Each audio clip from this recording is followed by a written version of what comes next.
What's up? What's up? You How you know, doing, dude?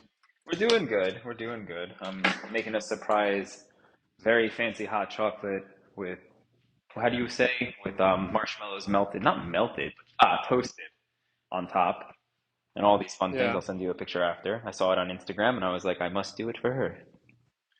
Ah, that's nice. For the birthday? A birthday week, birthday month, birthday year. What do you want to call it? It never ends. Yeah. It never it never ends. Just one party after the next though. That's a good thing. Listen, it's always good. I think it always, like, Karen and I were sitting down last night and we were talking about it. And we're just like, everything for our life, like, comes in 2 weeks. Like, we'll have 2 weeks of, like, literally nothing. And we're sitting right, and, like, that's when I'll be like, I have nothing to do. I have no friends. I'm so bored. And then, like, Yes. and then boom, I'm just like, what is happening? I don't want to do these things. Stop inviting me to weddings. I'm not coming. Yeah. Just like life hits, like it's always like so funny when like these cliche lines become reality. It's like I life know, and you hits wish, so and you and fast. you and you don't ever think that you're gonna be living that cliche. Like you, it's For like, oh, I'm sure. not a cliche kind of guy, Like I'm not one of those guys. But we all are, dude. We Yeah. all are.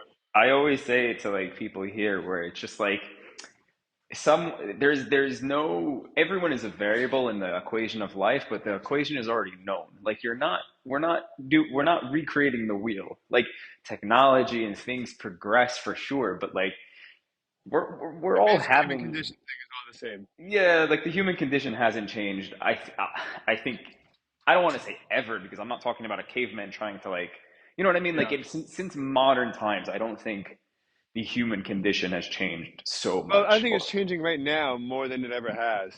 In what sense? With I think the human condition, I think our more than just the condition, our the way that we develop socially, the way that we develop mentally, the way that we learn is being hijacked by technology in a very different way than I think has ever happened, right? Or at Mm, least in our recorded history, in the sense that like, okay, you go from, let's say, from a horse to a car. I guess the printing press too, right? It went from being primarily, skills of memorization to literacy skills and like, being nuanced about what it is that you're consuming, and then understanding that not every source is a reliable source. Forget about a primary source. And just because someone says something doesn't mean that that's necessarily the truth. Or someone, it's in a book doesn't necessarily mean it's true, right? But the primary way that people used to learn, I guess, would be to sit around and one person would have a book, and then everyone would just like remember, or try to remember what the person was saying that had the book, and then and now today, but we learn to develop and we learn like cues and stuff through screens. Like we make our friends through WhatsApp and right. Instagram and the whole way that our brains read people and cues and develop is kind of being hijacked in a different way. I know. I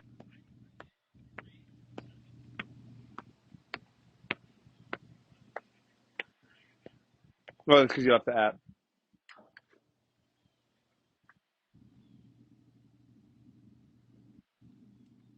So while we have some dead air, we're experiencing another serious Riverside FM issue. And are you back? yeah, I'm back, but that was super weird. It just like Yeah, it's I didn't. annoying. The app's been glitching recently, and every time you leave the app or you leave that page that the recording screen's on, then it crashes.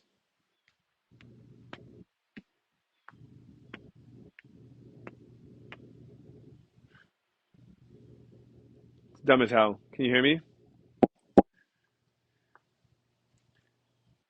Yeah, it's a shame. But good news is that it's 9:51 a.m. and instead of 9:51 a.m. and instead of going on a jog or working, I have a cigar and a drink while I wait for Avrumi to get back. You back, dude? I'm back. I don't know what's happening. It just kicked me out twice. I didn't even touch it, and then it was like we're not working anymore. And I said, okay, you don't have to. That's a shame. I hate this stupid app. Um, I Anyway, hate this stupid app. I heard what you were saying while I was having conniptions, as we like to call it, with the app.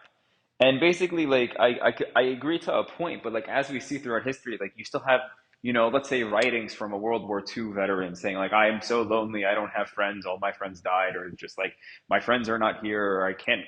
Like we have the same conditions where just life hits. I think it just turns out to be different, like variables. Like I said before at the start, like there's different There's different variables. mediums, different ways that it expresses itself.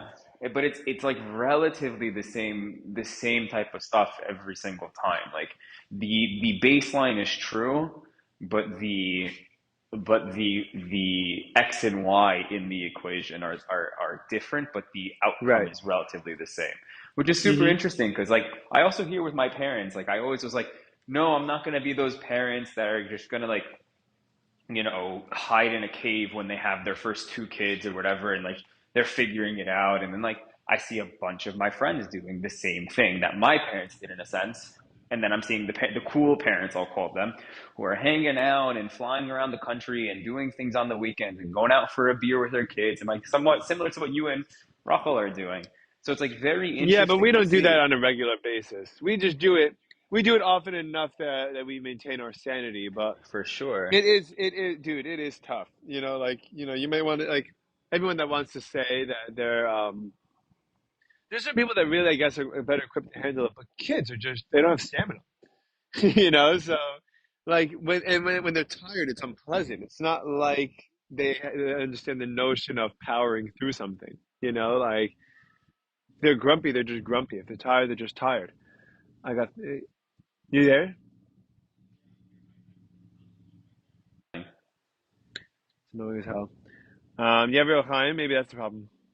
Yes, I'll grab it. But what you're saying with your kid with Munch is that what's it called? Like, I completely agree with you. It's not all the time, but it's also just like there It's there's when you need. there's There are times when you need it. There are times where, and then by the way, after you do it, you're like, I never want to do that again. Like it's tiring, and you force yourself to because you want to experience life. But I totally get people that especially by the way, I can't even imagine.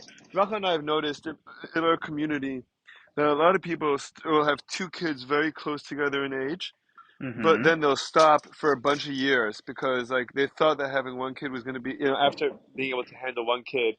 Hey, by the way, I don't know this for a fact. I haven't like interviewed them about it, but You um, could. I could. But the general consistent like what we see with a lot of families is like let's say two kids that are about a year or a year and a half apart, and then they hmm wait like another three years to have the next kid because like Well, that's what having happened in two my kids is family. so much more. Yeah, because having two kids is so much more exhausting than having one. Apparently, I'll let you know. But Yeah, right now, but that could also be a different factor, just like how many you have and how close together in age they are and how young they are. for sure. I mean, I definitely think that the way that my parents did it, like my sister and I were almost a year and a half apart. No, almost exactly a year and a half apart. And then they waited 4 years between me and my brother. And I think that's actually pretty good. I don't know, like if you were to ask me based on like obviously, what do they call it? Monday morning quarterback. I would say What's to that? keep Monday morning quarterback is always like there's Sunday night football, right? Yeah. So there's this term like Oh, and then yeah, because Monday's technically the next week, right? no, Monday's the next day. It's like after you've seen the game, you could be like, yeah, but I would have punted instead of gone for the Oh, oh, fourth and oh. one. Okay, that's the context. So it's Yeah. like it's like hindsight's 2020. It's just like a different. It's the same term. It's this a different term for the same meaning or the same Yeah, I whatever you gotcha. want to I call it. gotcha. Yeah, same So, concept. so basically, like I would say, because I would have, I don't, obviously my brother and I have the relationship that we have, but I would have enjoyed based on seeing other friends that if we were 3 years apart as opposed to 4 years apart, so that we would be more. This is coming from a straight competitive basketball type of Hmm. mentality where like I would have loved to have someone at least a 1 year older or so where like we could have actually played more sports together or actually like we would have been in high school at the same time and things like that would be interesting and like I'm taking these notes now for when I get married and have kids because it's just interesting things where it's like it's not correctly like they're not mistakes unless one of us were a mistake um, and because then Possible. it's if anything, I did the math. If anything, If I'm anything, gonna it's need it. likely. Oh, okay. Yeah. Yeah. No, because think about it. You have you have my sister, then you have a year and a half. So that means they were whatever the math is. They were pregnant within the first year of her being around, and then my brother's 4 years, 2 years, 2 years. Yeah. So something's fishy with me. No, I don't think so, by the way. I think it very could, I think what you're saying follows, the math does follow, but it could also just be that your Yeah, it parents had a happens. relatively easy transition with, with Ashley, and then they're like, oh, well, Yeah, we can handle this. Let's just have another one, Like, for I think a lot of sure. people think that. I think a lot of people think I that. I think that we yeah. have to start, I think that the world has to start looking, I think that modern day young adults are, are too short-sighted for in their vision for what's valuable, and because it's not convenient for a lot of people to have a family, they don't do it. But I don't think it goes far beyond the convenience factor. I think, like, and I don't fully understand what you're getting at with that. the value of having kids or a family. A lot of people like to wait Hmm. these days till they're 30, 35, 40 to have kids, right? And Right. because it's not convenient to have kids, you want to have your fun and you want to do your experiences. You want to smoke your weed and go out and go drinking late at night or do whatever you're going to do. Yeah, I mean, And and a lot, at least people, Americans, are not having kids right, till they're older, and they miss pivotal times and years. Especially, by the way, when you probably need more energy to have more younger kids.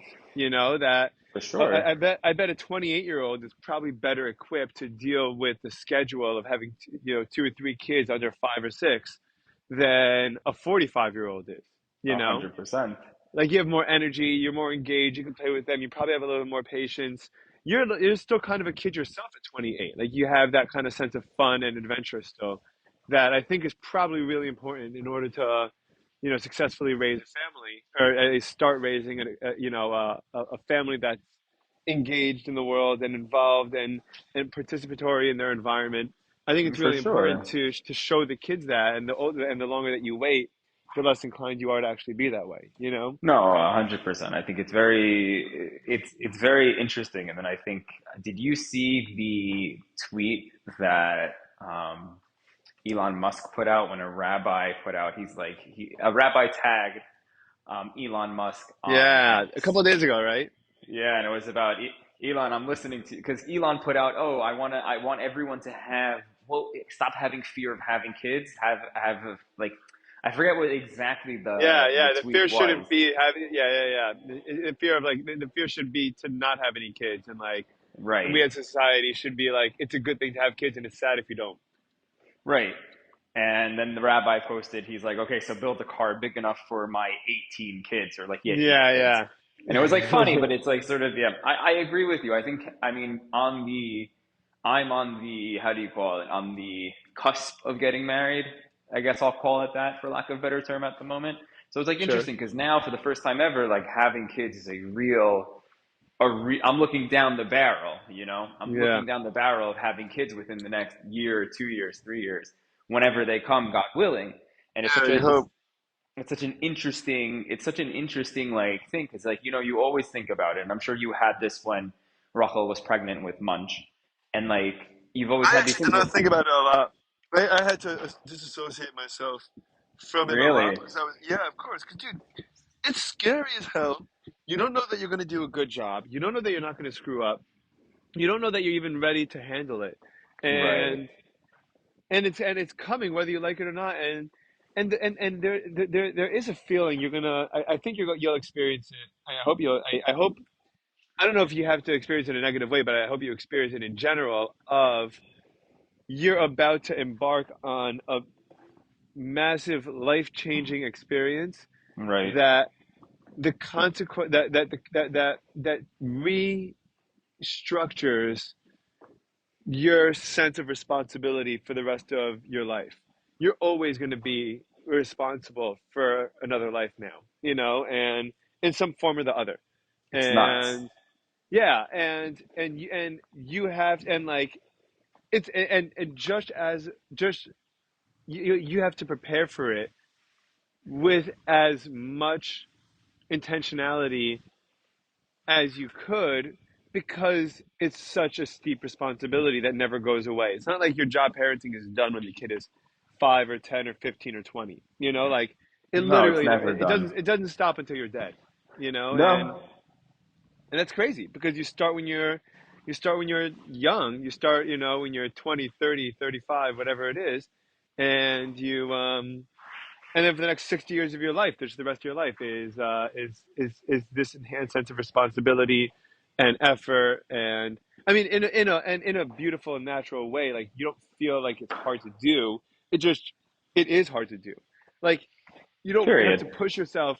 Yeah, you don't have to push yourself to want to love your kid. You love your kid, and the consequence of that is that you have to shoulder more responsibilities. So life becomes objectively a little harder. No, for sure. And it's like just really funny how throughout the years, and like I think I've said this on the podcast many times, where it's like now, like we used to laugh at your mom when she would give us advice, like you're not going to want to do this when you have kids. You're not going to want to do this when you have kids, when you have a spouse, when you're getting married, and all these things. And it's so funny because it's all so true. And it's just like I remember being 15, and she's like, don't curse. You're gonna curse in front of someone. You're gonna do something wrong. And lo and behold, I had a meeting, let's say a few weeks ago, and I cursed in front of someone I shouldn't Fuck. have. Yeah, Right. literally. And it's like really, and it's not even from like a religious perspective. It's from a perspective that she gave us a lot of life lessons. That's just like wow. Like we were young and dumb is a true thing. Like it's funny. Like you're not technically stupid, but you're just like you don't have life experience and like Right. gaining You don't all have this life. context. You don't have context. Exactly. This is why I always find it funny. Like I met someone over Shabbat who has a girlfriend who lives in America and she wants to do medical school and he lives here and he's finishing his engineering degree and I'm like in my head I'm like break Yeah. up. Yeah. I'm Yeah. just like we've all been there, we've all done that. It's not gonna work. I remember in high school like dating a girl from Maryland and I lived in New Jersey and I'm just like why? Oh This man, good times. good times, but again, it's the things that we go through, and it's just like funny because I think he's 20, and they grew up to he's Brazilian. They grew up together in Brazil, and she got into a very elite school in America, so she couldn't say no, and he got into a very elite school in Israel. He couldn't say no, and I think they've been dating for 3 4 years. But of those 3 4 years, I think one of them has been in Israel. He's been in Israel, but it's very funny to see like these. I don't want to call them mistakes because he has to learn, So it's interesting to see like the same things we went through, and they're also new citizens to Israel. Like he's a new citizen to Israel, so it's also interesting to see like all the things that I went through. He's also going through in the bureaucracy and figuring things out and trying to make it, and it's very interesting to see like the start of someone's journey after you've been on the same journey. So just going Yeah. back to everything that we've said, it's just so interesting how these cliches and these equations are all the same within life. So it's very interesting where it's like if you don't want to feel special, read a book. You'll see you're not that special. Yeah. Well, you are and you aren't. I Yeah, mean, no, everyone's special in their own way, but at the end of the day, what I'm trying to say is that the non-specialness is that like your experiences are your own, but it's happened to someone. When Karen has anxiety, the thing I say to her like is if something happens, I'm like, you're not the first. Like she's like, oh my God, this is only me. This is like that anxiety trip. So it's like I say, like, listen, you're not the first and you're not the last. And if it helps, I don't know if that helps, but it's just the reality. It's something I also tell myself, like when something goes wrong in an experiment or something goes wrong at work, where it's like you're not going to be the first one who screwed up an experiment, and you're not going to be the last one. yeah, definitely. It's actually a great attitude. It's a great way to look at it Yeah, but that's because it gives you the yeah, strength to keep on going. I mean, on one hand, we're all looking to be like, to make our special, own unique way. And then on the other hand, it makes us feel better to know that when we screw up, we're not the only ones screwing up. right? It's sort of how I always think like it's like even Walt Disney like went bankrupt. You know what I mean? Like it's like those crazy things like Amazon started in a garage, Apple started in a garage. Like yeah, obviously those are like the biggest companies in the world, but it's very interesting how that the human experience of those things as well with these giant companies start off the same. Like I forget who went bankrupt like once or twice, but like one of the bigger companies went bankrupt once or twice in their early days, or like, Steve Jobs Right. was fired from his own company. Like all these things happen, it's just the story in which they happen to the person they have to happen to are different. Like the X and Y are different, but the outcomes are usually the same. Yeah, I think that the key for a lot of, I think that if you can maintain the attitude of let me push through one more day, let me just get through one more day, and I'll figure, and then we'll figure it out, or let me just figure out how to get through this one minute, navigate or maneuver this one conflict or this one problem. It doesn't have to be a full resolution. Just let me like survive it for one more day, and then then really, I think that the only difference between success and failure is who's willing to stick it through for longest. Well, I think it's a what's real the cliche? what What's the Rocky line? Who's willing to get hit and get back up? right, yeah, exactly.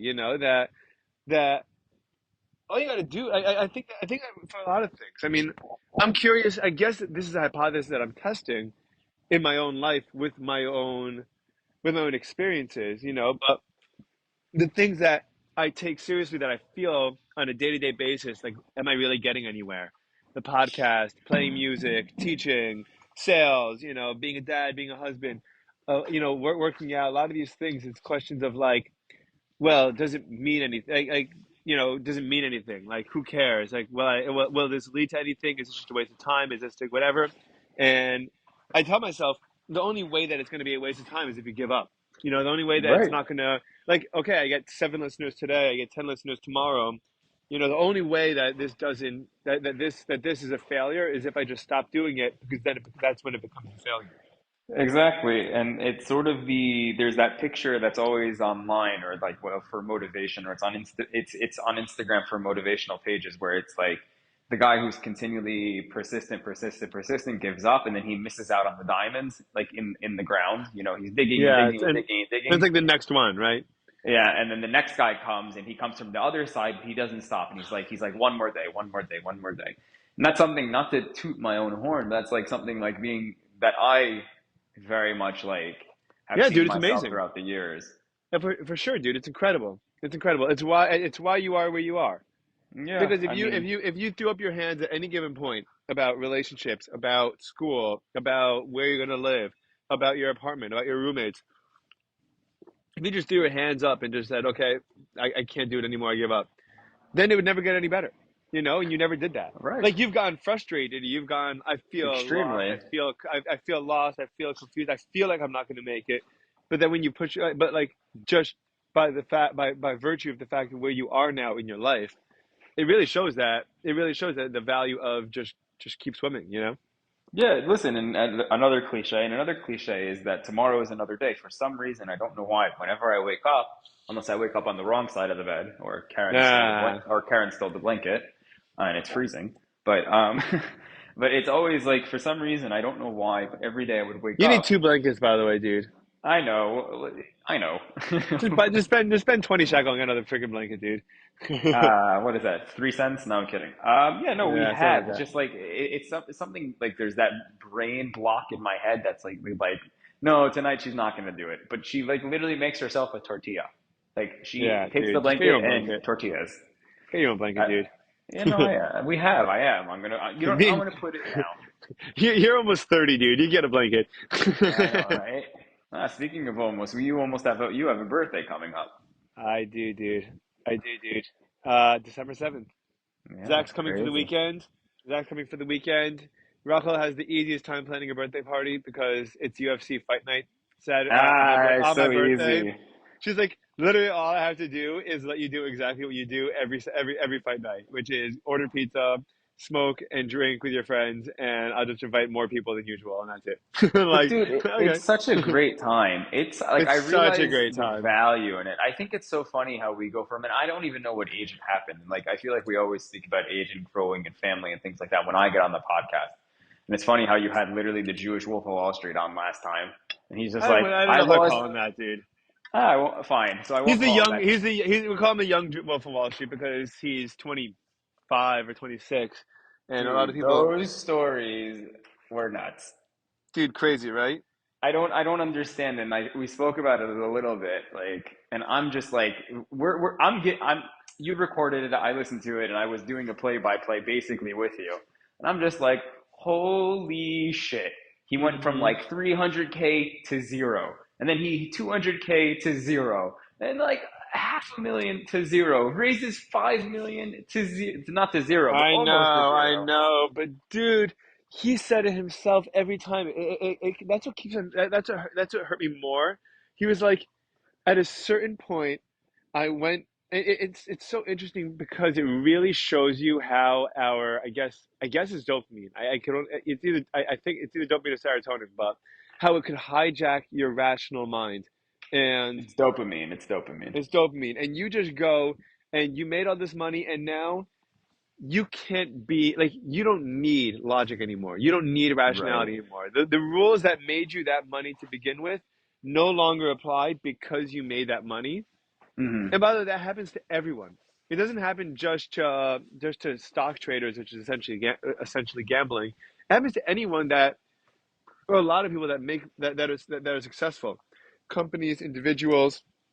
Once you do well, you the thing that made you special to begin with goes away because you're successful Right. and because you feel like you've hit it, that you now anything that you think is correct or the right way to go, when you abandon the principles that led you there to begin with, right? A lot of Right. times the principles that led us there to begin with would be things like hard work, would be a massive amount of studying, would be a certain amount of risk aversion, a certain amount of risk taking, but a very calculated measurement as to what would be a good way to go about it or not. For And sure. and then when you're successful, you start messing around with that formula for some reason. You're like, oh, I did it, and now I don't need to do it anymore. But like, why would you deviate from the path that led you to be successful? No, for sure. And the only thing that makes sense to me is that it's not a rational thing, and that it's really just you're just chasing that. You switch from trying to accomplish a goal to trying to accomplish or try to achieve that dopamine rush that you were rewarded with from putting in the hard work. Right. I mean, it's funny because it's also the same thing at a smaller scale. When I started working in high tech and I was making really good money, like I wouldn't say I was balling out, like bringing 10 guys to Shalvata, but I was like hosting giant meals and buying expensive alcohol and like hosting all these whiskey nights and all these things. And like I could afford them. And then all of a sudden the market tanked and our startup lost money and that was it, you know, Yeah, here one yeah. Well, day, that's gone that's that's tomorrow. kind of outside of your control, though. Yeah, but again, like that understanding where it was like, oh, I made it. Like Yeah, I made it. I have the money. I was everything. Like I was making money that I never made before. yeah. Not to that guy's level, which is insane. But but yeah, I think it's healthy to not have it be so to have it so set in stone. So like I think it's healthy to have something to fight for yeah. and something to No, fight about. I If you didn't agree. have that, then you really lose an enormous amount of what fuels you for productivity. Like a certain amount of insecurity is required for greatness, I think. No, Or a for certain, sure. And and when I say insecurity, I don't mean like being insecure how you look or whatever. I mean like I literally like a lack of security, a lack of knowing exactly where your next paycheck's going to come from, how right. how much money you need to make, how to make more, or how to be more better at what it is that you do, at the risk of losing it. And once people get too comfortable, then you become one of the you become corporate, I guess, No, for right? sure. I got way too comfortable way too quickly. Like I was what? I think I got way too comfortable 2 years in, and those 2 years I was, like not stupidly, but like I had the money to fly business and I had the money to do all these things, and like lo and behold, like even though literally the writing was on the wall, one day my boss pulls me in. He's like, "I have to let you go." I'm like, "What do you mean you have to let me go?" He's like, "I can't pay you your salary anymore." I was like, "Okay," and then that's when it all came crashing down, and then realizing that, and then it's like, now I'm not necessarily back to where I was, but I am making good money and And you're getting a studying. PhD, dude. Yes, and I'm getting paid to do it, and I made aliyahs. I moved to Israel, so the government's also giving me a nice stipend to do the PhD, as well as the lab is paying me, as well as I'm working for a startup, as well as I'm working for a law office and doing a bunch of things. But it's also to pack my CV, my resume, Yeah. and do all these things. But like again, like I promised myself when like I would quote unquote get back on my feet because I was never down and out. I was down. You were less secure. You were less I was secure, less but you were not secure. I out. was Right. exact. Yeah, exactly. So like I had savings, and luckily I had the mind. I was gonna say seichel, but I had the mind to The go ahead and mindfulness. yeah, I was very mindful in the sense where I started putting away large sums of money, and luckily You've those always been large. better about that than I've been. I It's think got to be with because the way that we grew up, though.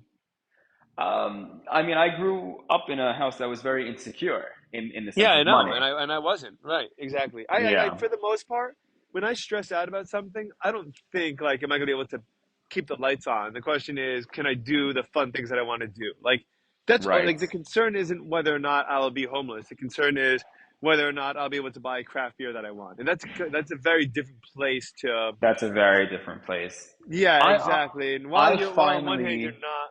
Yeah, go ahead. sorry, go ahead. No, no, go. Okay.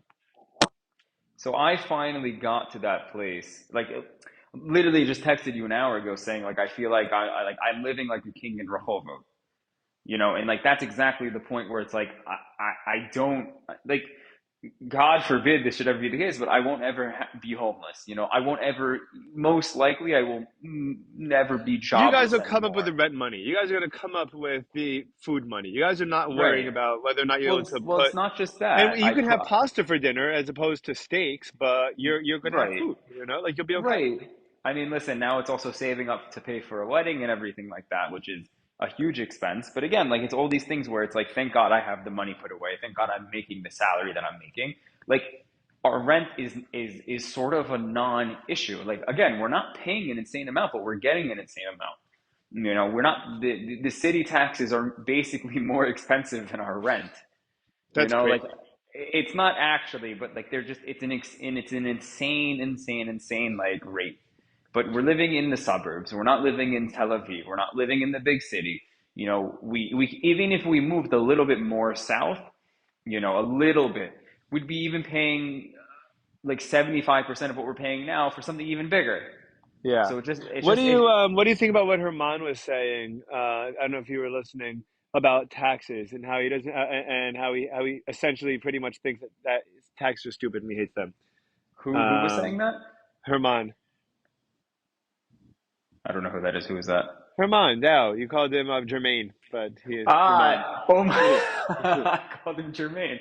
I mean, it depends how you look at it. Like, I think I see taxes different. I agree with your logic on taxes very much. Like, I think that taxes are needed, but I think that in the sense that I do want to know where it goes. Like, if you told me every single year that you were going to give me a Receipt. receipt, then 100% I wouldn't like tax me whatever you want as long as I know where it's going. If you're not telling me where anything's going and you're taxing me at 15%, like Or federal more, and dude. Way no, but more. I'm saying like federal tax, and then I'm paying income tax, and I'm paying this tax, and I'm paying that tax. Like I want to know where it goes. Yeah. And is like I'll say this for the city Because tax, even because tax means something. It means we are in order for you to be part of our society, we're taking a percentage of your money for the well-being of of the society, for your right, well-being and the well-being of the society around you. And 100%. and you should know and if you're going to pay, you have the right to know why that's the case, I believe. 100%. Like I'll say this with Rehovot, the town I live in.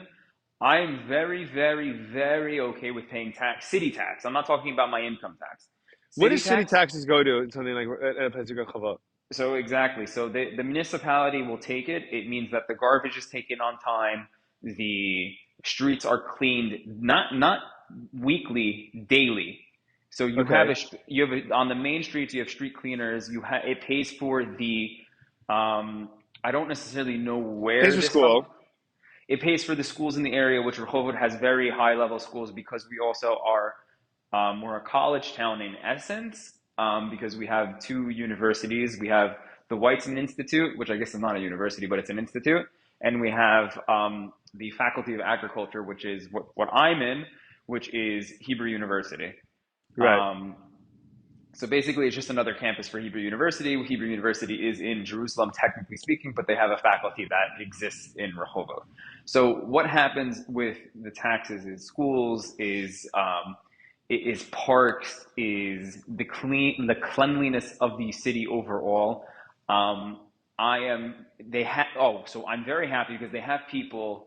They're not they're like auxiliary cops. They have people coming around checking and taking pictures and saying, no, this is not clean here, send a guy to clean it up. Like they make sure that the parking is right, they make sure that the signs are correct, they make sure that the the stoplights are working, they make sure that the streets are kept up. Like you very much see that this is a very well working city, and if you ever have to go to the municipality, which I've had a few times, to fix a bill or something, in and out 15 minutes, and if you do that in like Tel Aviv, you're there for 3 hours. So it's And why very is that? Because efficient. it's bigger and there's more bureaucracy? It's just that Tel Aviv is just an animal. If you, I would call like, it's to put it into perspective, it's like the lion's den. Like it's just like everything, it's just complete and utter chaos. Like Is it Tel Aviv is? Tel Aviv in general, yes. And then because people are paying exuberant prices to live in Tel Aviv because it is the city, it's like being in Manhattan, Yeah. um, and being close to the beach and the bars and the clubs and all these things, and then it's on top of that. It's just like there's just so many people living and coming in and out. You have so many Olim, you have people who new citizens. You have so many foreign workers. You have all these things. People trying to get discounts.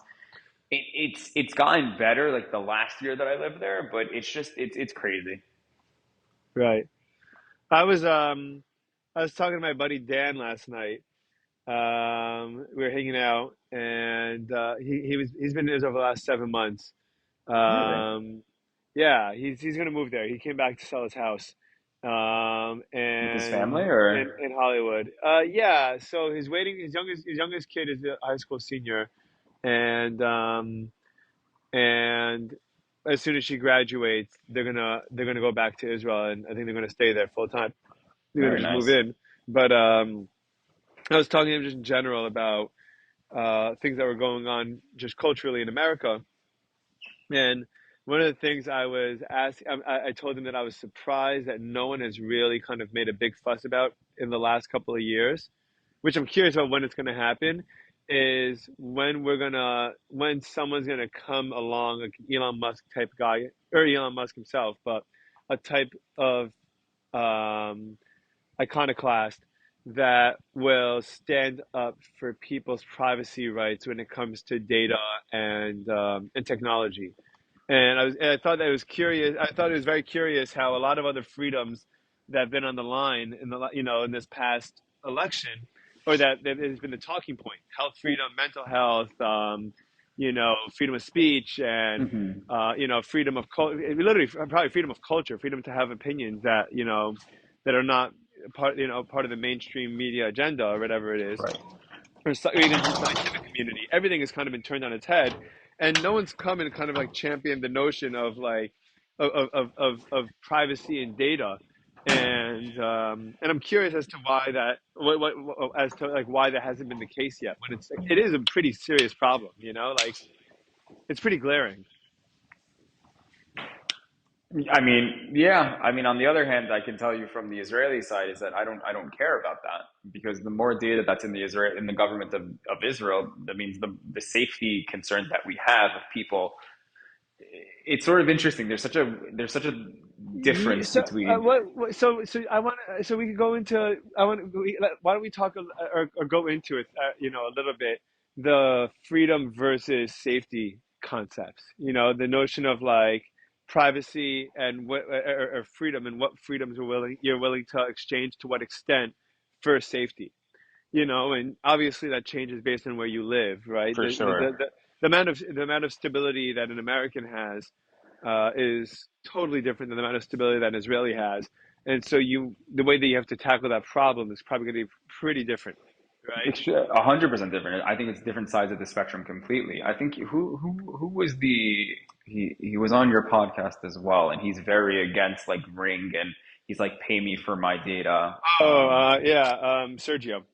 Yeah, so Sergio is it's Well, very interesting. Sergio's Colombian, by the way. A lot of these guys, so Sergio and Herman, and a lot of these people that feel very strongly about this are coming from cultures and worlds that the government has taken advantage of the people in a very serious way. That they just have this awful taste in the mouth from For it. sure. And I completely understand that. Like now I'm like looking at the American side, even so, like I just find it maybe my I'm diluted. I'm not gonna say brainwashed because that's very much not the term. But like even in America, I was like, I don't know if I necessarily care if you take my data and use it. Like what is it what is it gonna do? Like yeah, I don't know. Like, is it going to make my like Alexa? I have an Alexa in my house, and it's still connected to my American server, and it thinks I'm in Edison, New Jersey. Still, like, is I our don't think it convers? does. I don't think it does, by the way. I No, think I'm that just if anyone had to get, if anyone wanted to find out where you were vis-a-vis your Alexa, no. That's and not what I'm saying though. What I'm saying though is like, is it really going to take my data? Like, let's say I was going to go very simple on it. Like, is it going to take all the data I use for all the music? I listen to a lot of reggaeton, and I listen to um, a lot of like Elvis and all this. Like, like if it's going to improve my experience, why do I necessarily care? Like, I signed on the dotted line of the Alexa app, so like, why do I care so much that they're using the data to improve the app for the benefit of millions of people?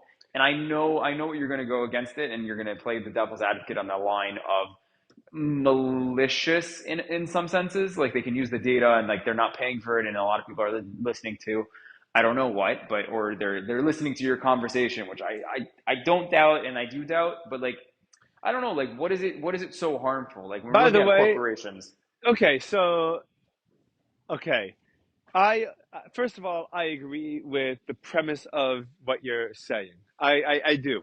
Meaning, I want Spotify, for example, to use my or Netflix or whoever it is to use an Mhm. algorithm to say if Brian Hirschman likes the movie Saving Private Ryan and he likes the movie Entourage and he likes the movie, and he likes the TV show The Sopranos, and so based on that, we're going to recommend Ozark, right? Because it's similar.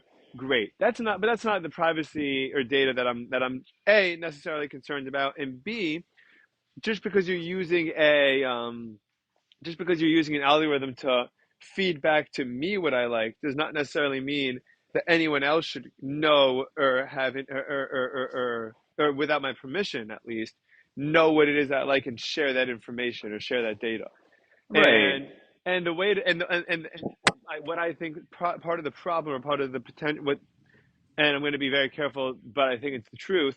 The abuse of power that these companies, Apple, Google, Amazon, whoever you have, is that they'll say they put in the terms and conditions, but a very few people are qualified to read and understand the terms and conditions. It's basically a massive legal document that Right. that every mother, adult, child, or elderly person has to sign over to use it, and there's no way to opt out of it either. Right. And so what you're essentially saying is you have three companies that are monopolies of the three or four companies that are monopolies of the tech world, and you pretty much can't live without using their services. You can't have a job without having access to your email, without having access to your phone. You can't really live without. You could, but it's very very difficult to. For And sure. Yeah. to not provide the option is essentially bullying, right? It's providing. It's like the mafia version of providing protection. What I need Right. protection from? Oh, well, a window might come through your roof. Well, you don't want a window to come. Sorry, a window. A brick A will come brick. through your window. A brick I will got come what through you're your window. saying. You don't want the brick to come through your window, so you preemptively pay. So like so you pay because there's no option but to pay, right? There's Right. no option but to give up your data, and then the problem isn't just with an algorithm. The problem is the information that they're accumulating and selling that you don't necessarily know that they're doing or even consent to them doing. you know, But my and argument to that is what don't they like? What if you were to search Ephraim Hirschman on Google? Like, forget about like Google having your information, you having a Gmail account, they know where you work, they know you're connected to Absolute Medical. You know what I mean? Like, what yeah, isn't so already so known? it might not be public like that, but there are, I mean, but you know, in the case, what the chief concern is would be in the scenario that because they have because the companies store your data, your information, and first of all, they sell it. It's not about who's publicly viewing it, right? Like if I go to Google, obviously everything Google has on me isn't available on the web, but advertisers have all that have all access to all that information, Correct. right? So it might not be any Tom, Dick, and Harry that's searching anything, but anyone that's working at a company that is acquiring data from Facebook or from Google or from whatever, they have access to that information. They know what my search history is. They know what my the way that I spend my time, and and they can use that to manipulate me.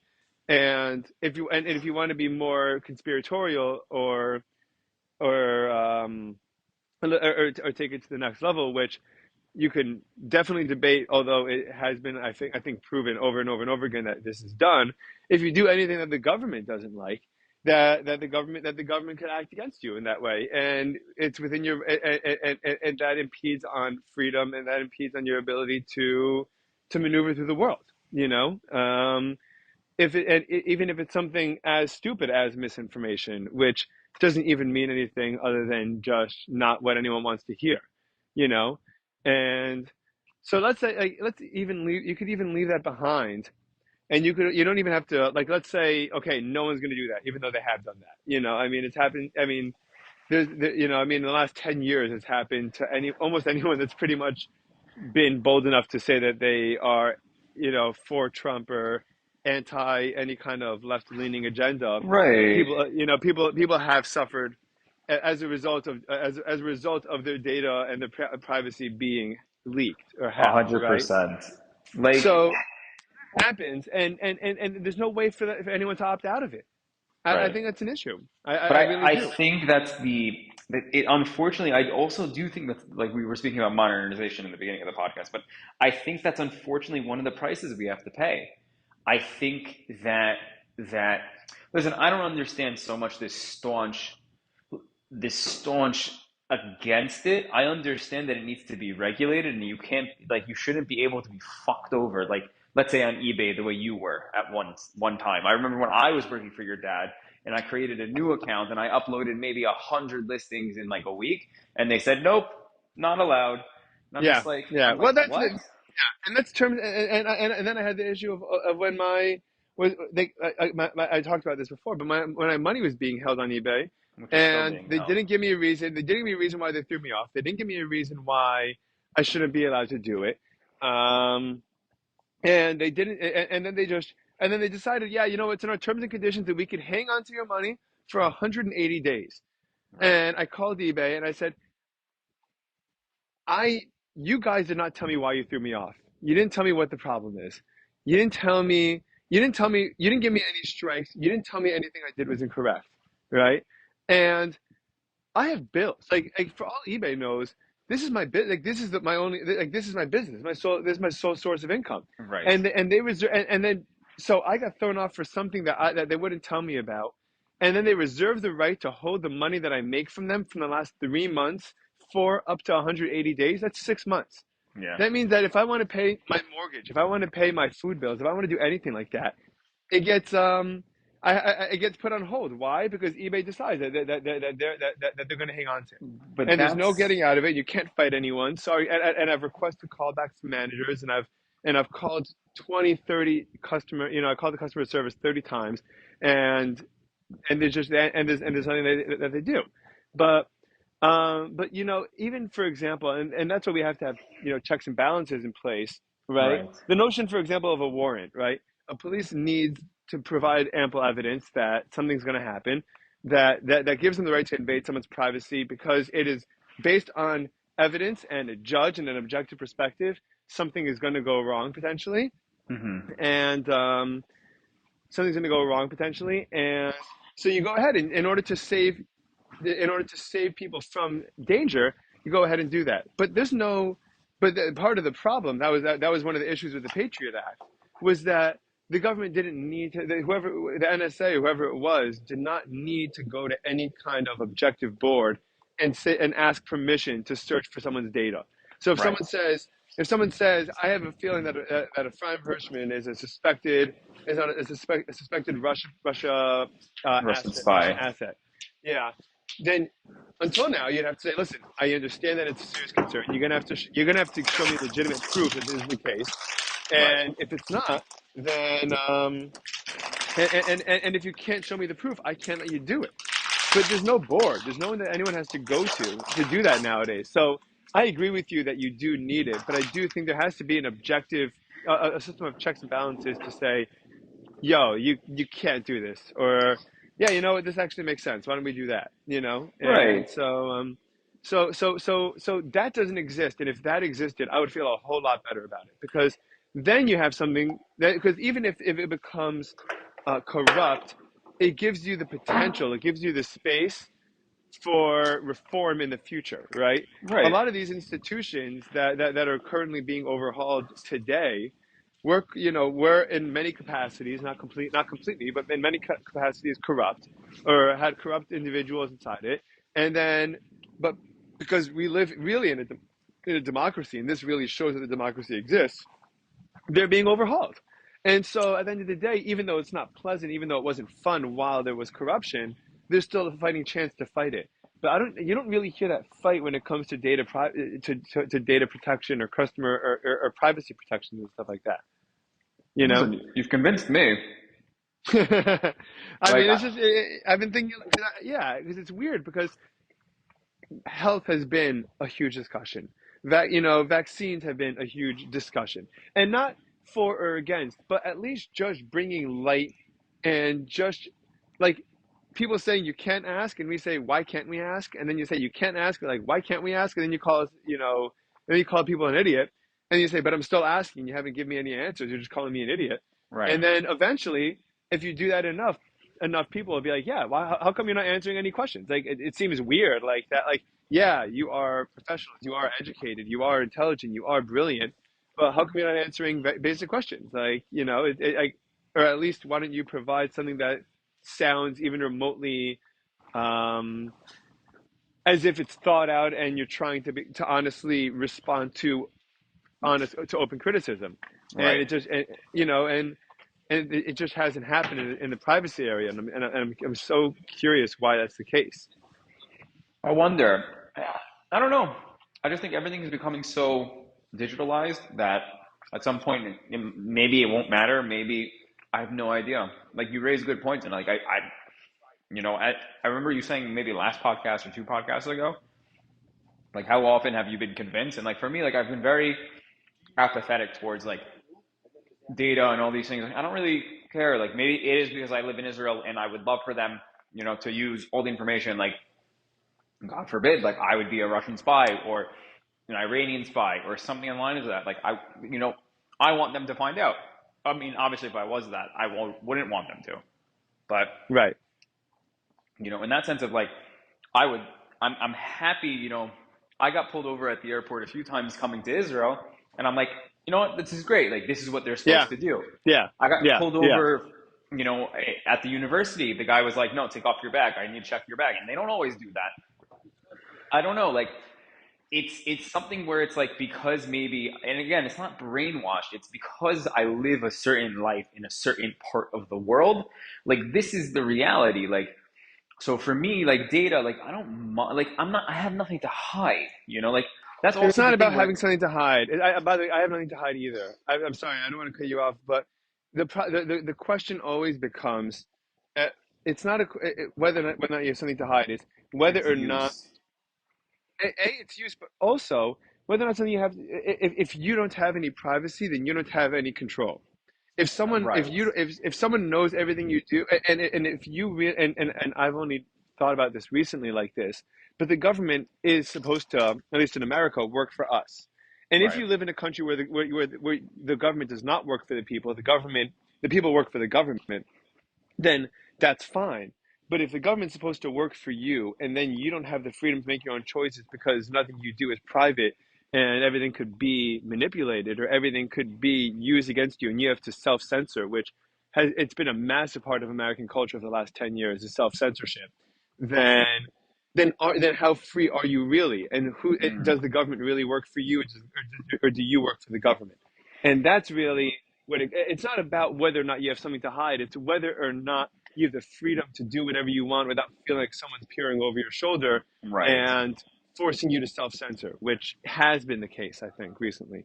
Listen, again, like I said, you convinced me on it. Like I'm now also surprised that it's not been on the docket for this elections. Yeah, it's Maybe it weird will, that maybe it Elon won't. hasn't talked about it. It's weird that Vivek hasn't talked about it. It's weird that RFK hasn't talked about it. Especially because all these guys I think the only person I've ever heard talk about it was Tucker Carlson, and the problem is that he's so loony in some things and so not in other I like things him a lot, that it's though. hard. I like him, but I don't believe the problem is that I don't believe a lot of what he says anymore because he's so Interesting. dramatic. Like, I think that he has good perspectives and a good way of coming at things and ask the right questions. I don't like.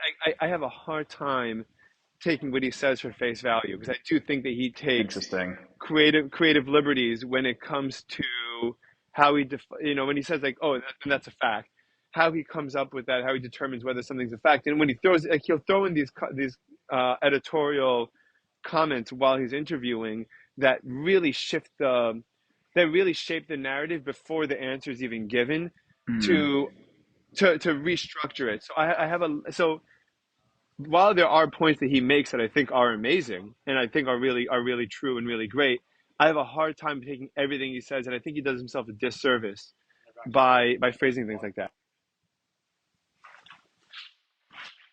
Wait, dude, hang on. I got to run to the bathroom. Let's pick this up in 1 second, okay? Go for it. We're back. Half an hour long bathroom break. Sorry Uh, about that, dude. Um. Anyway, dude, what's going on? What's the yes. time for the weekend? What's happening? What's been going on with school? What's been going on with work? What's happening, dude? Wedding So planning. yeah, everything is going well, thank God. I guess we'll start off with school. School's good. I'm about to pass over to my technically they call it stage two, or in Hebrew they call it shlaf bet, which is basically just stage two. So I just finished my first year of my PhD. It just means that things get relatively easier but more intense. At this point in my PhD, How they does it get want me to easier? try What gets it. easier? It gets easier because there's less pressure. Meaning, like you're in your first year, like they basically it's relatively once you have a master's and you have good grades, it's relatively easy to get accepted to a PhD program. In Israel or Like in general? in general, like no one's gonna really be looking to. I don't want to say screw you over, but like if you're usually what happens when you do a master's is you most of the time you stay in the same lab. For me, I didn't stay in the same lab because I didn't want to stay in the field of biology. I like chemistry and engineering more. So right now I'm doing exactly that. I'm using more chemistry and engineering than I'm using biology. So Right. I was doing before I came to this lab, which is in the Faculty of Agriculture. I also love food, so I wanted to food science specifically. I like to It's eat food cool as because well, but you really um, became passionate about food, dude. I always I think that's what happened when I started watching videos on YouTube. And I remember you saying to Herman, not German. You said Come on. to him, you were like, you learned Herman. Sorry, I speak two languages, not well. Yeah. But what you said to him was that you're not good with YouTube, but you're good with a teacher, and you can learn these things. And like, it was very interesting because that's the way I learned how to cook. And now, like, I have friends who are like, oh, like next time we have an event, like Avrumi has to cook, and I'm just like, that's like it's such a huge compliment because. And then with that being said, it's like food is such a science, and like I always loved like how they got jelly bellies to taste like popcorn. Yeah. And like those things are so cool, and that's what really got me It interested. can't Like be healthy though. it can't, it's not healthy. Like the thing is that the way they do it is something called gas chromatography, and you can sort of see smells. And like that's the really cool thing. So it's like if you want to create like a vanilla taste, you can look at chemicals or you can look at things in nature. Obviously, vanilla is expensive. So you don't actually have to use vanilla, but you can use things that are similar to vanilla. Like how do you think they created the Harry Potter stuff? Like they made in Jelly Belly made a Harry Potter um, Yeah. jelly beans, or the Beatles in Bots jelly beans, and all of them have different flavors, and some of them are disgusting. Like Bernie's and what bots? you Or Beatles and Bernie's and bots? Bots. What did I say? I don't even know. I think you said Beatles and bots. Doesn't doesn't matter. But on that sense, like the science is very cool because you can take things, you can take different chemicals, like organic compounds. You don't even have to take chemicals per se. Like I don't know, chemical is a very loosely defined word. So you can take these organic compounds that are found naturally, and you can try to put them together to figure out how they could taste, smell, look like all of these different types of flavors, and that's food chemistry, and I love it. The same thing with just like cooking in general. Like I had a dream, and Karen was like, "No, you don't." I had a dream where I wanted to open a restaurant, and she was like, "No," and I was like, "I understand." But like, It's such a hard business, dude. Everyone it's that's in so it says how hard. terrible it is. It's terrible, but like, I it's don't know like because anyone. I don't know anyone that enjoys I don't know anyone that enjoys their lives outside of the restaurant if they have it, one, if they own one.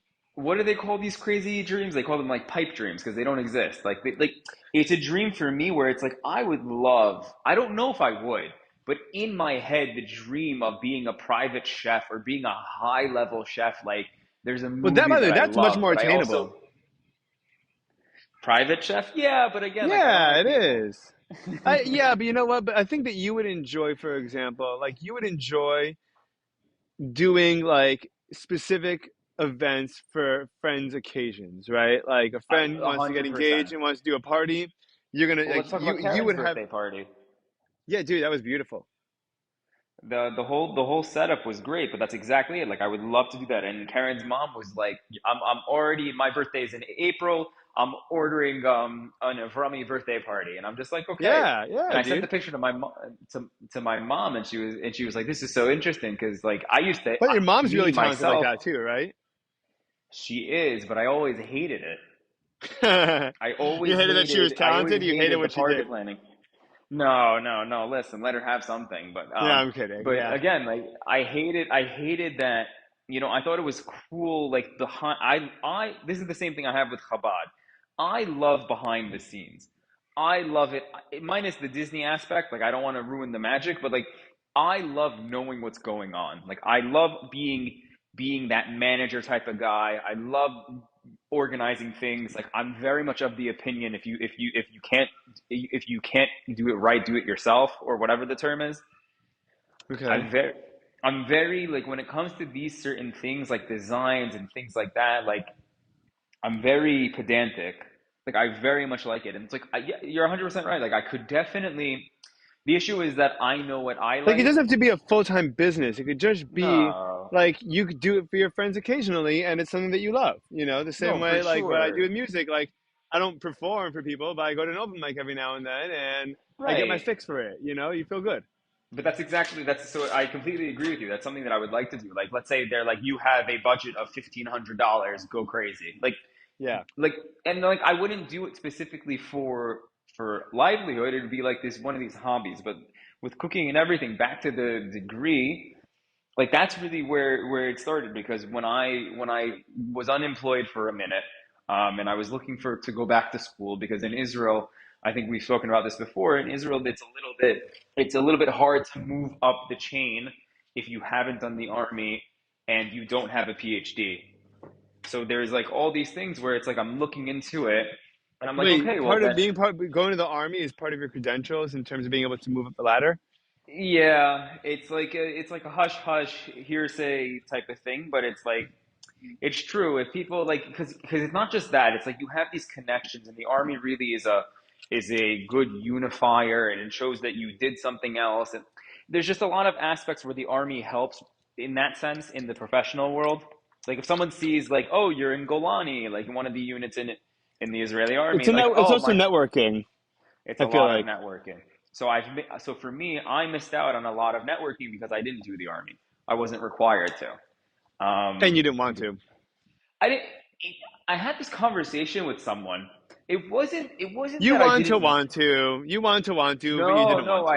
I have a no. That's honestly not my answer. My answer Okay. is that you're not wrong. I'm not going to say you're wrong. Like I never recall a moment where I saw it as an option for me.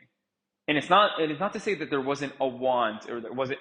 I didn't want to. You're correct, but it was It's never never a on the thought. table.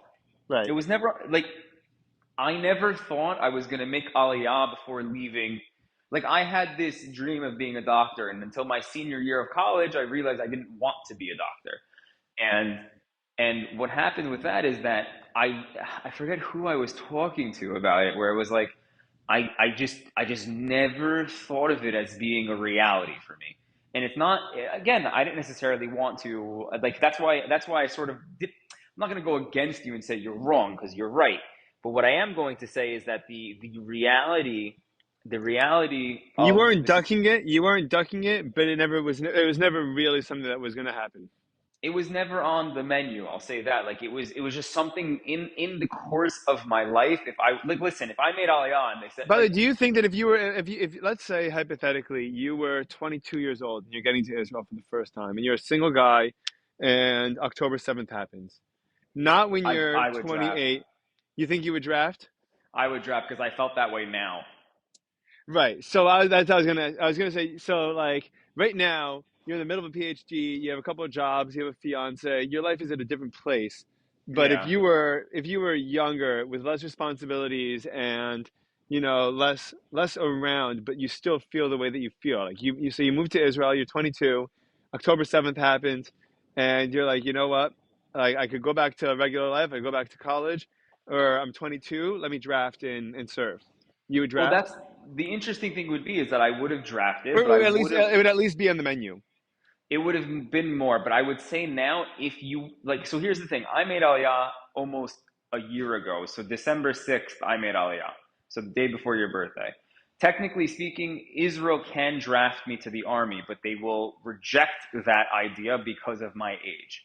Now, if Israel drafted me into the army now, I would probably do something called, I think it's called akadematia or atuda, which just means professional, like a Right, professional in the army or an academic in the army. Like I wouldn't mind to do that. Like there is zero chance Israel puts me in the army and I'm in Gaza in 2 weeks from now.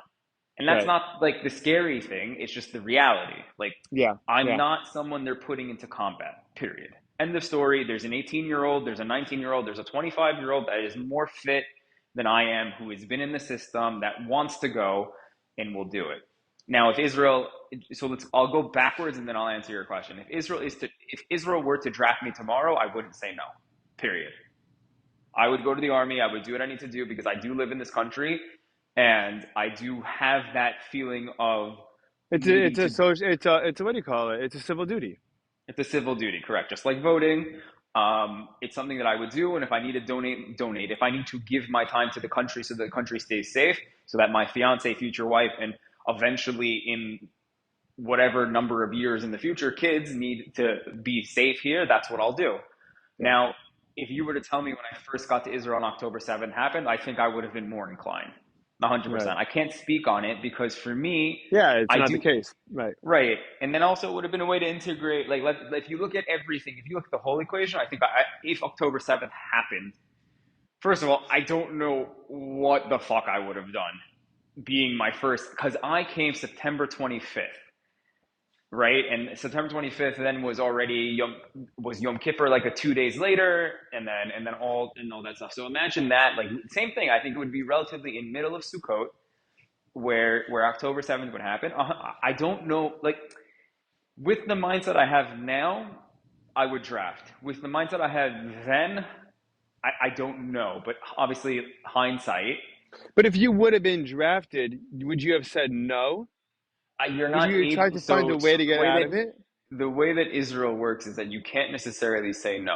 Now I can say no because if you're at the age of volunteering, it's different than being at the age of requirement, right? So Right, if you're right. required, if you're obligated to draft, like I would have been obligated to draft as a 21-year-old, 22-year-old. But since I'm not that age, I can go to them and be like, listen, like my life is this, I pay taxes, like let me pay taxes. Like that's my service to the country. Yeah, yeah, And that's a very valid thing to say. Like sometimes they'll just look at you, be like, "You're 29. What do you think you're doing here? Go home." Like yeah. it's sort of like a jury duty type of thing. Like when you get to this age, if you're not volunteering, also I have friends who volunteered at 27, 28, 29, 30, and they turned them away Right. because it cost more for Israel to train, I think, a 29-year-old than it does for them to train an 18-year-old. And one of the Yeah. reasons is because if you have a 29-year-old who's already in their career and then they do reserves, you have to pay them the same amount that their job would pay them. Oh yeah. There's things like that. People are making a lot of money off of the country, Well, people are paying a lot of taxes, so I think that I don't and it's necessarily have a about to problem with go that. up Is it? January 1st, as opposed to 17% tax on everything. It's going up a percent to 18%, Okay. Well, I hope they which give you is something. I hope they give you something in return. yeah, they fought the war in return. I guess so. Yeah. I But guess this so. is the I'm reading a really craziness. cool. I'm reading a crazy book now called Wise Gals, and it's about how it's about the rise of the. It's about the development of the CIA, which happened Hmm. around the time of World War II, and how because at that point in time most men were out in war. Women were an enormous part of the foundation of the CIA. Right. It makes sense. And the book and it's so cool. But one of the fun things about it actually goes back to what we were talking about earlier. I think is they were so nascent. They were so young. They were so like a real bootstrap operation. Just The like there's CIA. one. Yeah, or even what was called the OSS before the CIA, and then they had an elite group called the X2, and Hmm. X2 reserved the right. This is actually crazy. Apparently, according to this book, X2 had the right to it to cancel or veto military action without providing reasons why it had to be canceled. It's very So interesting. yeah, dude. So imagine like if you apply to like today's politics or world, like Biden just authorized, which drives me crazy, but the sending the long range ballistic missiles from Ukraine into Russia. It's so nuts. Dude, aside from the fact that that's absolutely out of this fucking world stupid to do, and aside from the fact that he's obviously not competent and he's a month away from being out of presidency and he shouldn't be allowed to do something like that. Because if And you're he's not 2 months away competent, from being 6 feet under in the ground, but that's a what different story. even if he is, even if he isn't, even if he's still alive in 5 years, who cares? He's obviously not there. He obviously wasn't fit to run again. He obviously he hasn't shown up and he hasn't been there since he dropped out. He hasn't done anything. And then all of a Right. sudden he's going to go ahead and allow us to escalate. To me, it doesn't make it really not only doesn't make any sense. I think it's awful, but I think that but X2 hypothetically in this case would have had the right to say you're not doing that, and then if the if Biden or administration would say why, you'd be like, we don't have to tell you why. You're just not allowed to do it. Based on our information, based on our intelligence that we've gathered, it's not a good idea. Don't do it. It's pretty crazy. And they could literally they could stop military actions without having to justify their reasoning for it. I thought that was really interesting. But That's extremely aside from interesting. that, aside from that, like for example, there was a woman that grew up loving languages. She spoke French, she spoke English, she traveled throughout Italy, or sorry, throughout Europe rather, Italy too, but throughout Europe, France, and Italy, and England, and she had like a real like a real knack for language and real knack for that kind of thing. In Right. 1940 or 1942 or 1945, that woman's a teacher. Like that woman is not Which is insane. like that's what she's like that is what her role, if any role in society is. And because men were at war and there were so many men at war between 1940 and 1945, women in the workplace went up by 50%. It doubled, Right. right? But But they said to her, listen, we don't have a lot of other people here to do this job. You're good at languages. We're going to have you decipher codes for the CIA, for American intel. So rather than this woman being a teacher, and rather than this woman staying at home and raising a family and raising kids, this woman's sent to to lead this X2 advanced intelligence, component of the government, and they just gave everyone a shot to do well. Right. Whatever skills you have, how can you find a way to translate it to helping the country?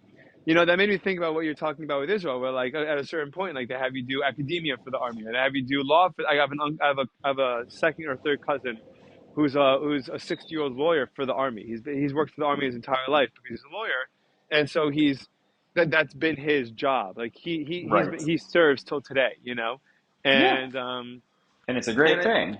I think it's an amazing thing. And rather than having not stupid, rather than just relying on credentials, or rather than just looking at what school someone went to or what big firm they interned at for a summer, Mm, like how disciplined are you? How quick are you to learn? How agile are you? How creative are you? And right. and let's give you a shot. Let's see what you can do. And It's really to see what you're made of on the exact same line, and that and that's and that but that was the attitude that made America the leaders during World War II. That right. that since then we haven't kept up that same formula for success, right? We become more bureaucratic. We become more resume based. We become more, what checks do you mark off despite, what experiences you have or don't have, or what, Right. what potential you have or don't have, what creativity or discipline you have. We don't rely on that anymore, but we're still running the world as if or we're still trying to run the world as if we do. And that might be why we haven't won a war since World War II. Right. I think It that might be that has. I'm sure that has a lot to do with it. We gave up. We sacrificed that thing that made us successful. That's what we are talking about. That's what we talked about at the beginning. The guy that the stock guy. The yeah. guy that this. Like once you find success, the hardest thing to do is to stick with what made you successful rather than let your ego get a hold of you. And I feel like so many egos 100%. got a hold of our country, since 1945 that we haven't been as productive. There's just some, and you said it also as well in the beginning. There's that level of comfort. It's like that falsehood of comfort. Like we Yeah. shouldn't be having that level of comfort. Like we need to be reminded. I think that's something that Israel also had. Like we were too comfortable with Hamas and Hezbollah being present, and like they were just there, and we're like, okay, we'll deal with them when we need to deal with them, and then boom, and Yeah. then you get a big, and this was the, if not, it was the biggest slap in the face to Israel, Dude, what and happened? being What happened in Amsterdam? there's Amsterdam. Who did you speak to about this? I heard this when you were listening. You talked to someone on the podcast about it. Yeah, Amsterdam is someone brought up. is I didn't know anything about it. Amsterdam. What happened was is that Maccabi Tel Aviv or the Israeli. No, I think it was Maccabi Tel Aviv. The soccer team went to go play in Amsterdam against. I don't think it was actually Amsterdam. I think they played against some other team in Amsterdam. It was like a neutral match, and the Okay. neutral match went, and what happened was is that after the game, there just started to be attacks, like gang attacks on Israelis, and they were trying Like to the sports really team? no on the fans. The sport team Okay. was already there. They were already what's it called? They were already back at their hotel or whatever it was. What happened was is that all of a sudden 10 versus one Israeli, 20 versus one Israeli, all these things where it was really a gang attack on these people. Now, different stories are coming out and the media maybe overblew it, but again, like any time you have But what happened? So, how many people were people hurt? Were people killed? What was going on? I think there was like I'm not gonna say a number. I don't know Yeah. because like the thing is that I know what happened. Numbers I don't have. Like Yeah. Jews were attacked. Israelis were attacked. They were asking for passports in a very Nazi-like type of style, like where are your papers? Where are your papers? Where are your papers? and they were attacking. What made it a little bit crazy is they were attacking men, women, and children. Oh, From what it seemed, it was it's just hard because you have firsthand reports from Israelis, and you have the media, and the media was like, yeah, but the Israelis taunted people. Yeah, but the Israelis didn't attack anyone, you know. So it's like it's a complicated story to deal with because like it's all, and then also Israel blew it out of proportion because we're just like we're sending planes now. There's a pogrom, and like I don't know. It's like it's not a great look for everyone. And even the king of Holland went out and said we failed the Jews last night again.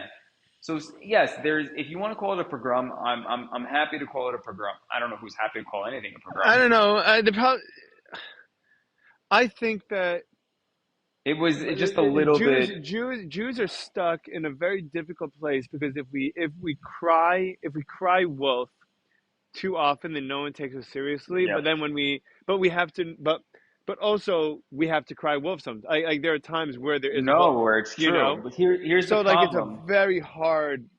Like I feel like Jews never really know the appropriate way to react and to to react to these kind of things. You know, like Yeah. does it make someone an anti-Semite to say that Jews don't do great things when Jews don't do great things? I don't think so. You know, like I don't think that I makes mean, like Epstein. if you say the Jews and then you're saying that, that's one thing, right? Like if you have a Asian guy do something, you have a black guy do something, a Latino guy do something, you say a Latino man, a black man, an Asian man did X, Y, and Z, a Jewish man did X, Y, and Z, and you know what? Individuals are individuals, and people have to take responsibility for their actions, and people also have to be aware that when no one has any other thing to kind of separate them from anyone else, then you go Right. for like the lowest common denominator, which is pretty much your ethnicity or your religion or your race. You know, like It's really funny because Bill Burr has exactly the same thing, but he has a whole bit about it, and it's about where you put the motherfucker, right? So oh he's yes, yes, yes. he's Yeah, like, it doesn't sound so bad if you say that motherfucking Jew, but if you say that Jewish motherfucker, you got a yeah, yeah, problem, yeah, yeah. So you funny, dude. know. So it's so, but Was it's that true. Bill Burr? It's Bill Burr. It's very fun. I love Bill Burr. Bill Burr is great. But I have another thing to say about it because it's the crying. The Jew who cried anti-Semitism is sort of the problem I'm seeing now more in America. Or I think it was actually no, it was in America. This video I saw today. They were arresting a Jewish man, and he clearly didn't listen to the police, and he went over to the pro-Palestinians, and he's just like, I'm a Jew. I'm standing here because I'm a Jew, and you're anti-Semitic if you arrest me. And I'm just like, no, stupid. Like Yeah. you jumped the line. Like they clearly know that you are not going to be aggressive. They know who's going to be aggressive, and it's just like that's what's causing a problem. Now, what happened in Amsterdam with that is the reality was they were looking for Israelis, they were looking for Jews, and they beat the shit out of some people, and they sent people to the hospital. Did that happen? 100%. Is that crying wolf? No, that's No, it's not. reality. But is that calling that a pogrom? I So mean, calling it a pogrom, I think, is that's excessive. right, exactly. And I think that the problem with doing something like that, and I was thinking about this recently because I watched the movie. Do you ever watch American History X? No. It's this movie with Ed Norton, and Ed Norton plays a skinhead Nazi, right? Mm, And then and it goes into his philosophy, and and the movie he shows him at like the dinner table is explaining to the family why everything are the minorities' problems, you know, or anyone that's not white, pretty much, right. and then he goes off to prison and he gets reformed in prison to not be like that, but his younger brother, because he was his younger brother's hero and this guy was so passionate, whatever it was, this his younger brother becomes a skinhead Nazi himself, right? Right. So he leaves prison after a couple of years, and and and he comes home and his brother's now a Nazi. There's a big picture of Hitler in his room, and you know, white power and blah blah blah, right? Right. And and I was like, if anyone, and like the movie was, it was intense. It was a very intense and raw and really, really crazy movie. And I was like, if anyone in this world saw this movie and then went on the news and called anyone voting for Trump a racist, right? Like they don't know what Right. racist means. Like you destroy the word and you destroy what it does, what the real racists in this world are like when you Right. just indiscriminately do that, you know? You take away what anti-Semitism is or what a pogrom was. Let me tell you something. What our grandparents dealt with in Poland and Europe and Russia, those were not what you saw in Amsterdam. Amsterdam, you No. know, like they're raping your wives in front of you. They're like this is not a joke, you know, and I think that the moral equivalency game and like this whole shtick of like looking for, and I don't want to call it a shtick because I think that we really and the other problem is that if you let it kind of accumulate, then it snowballs real.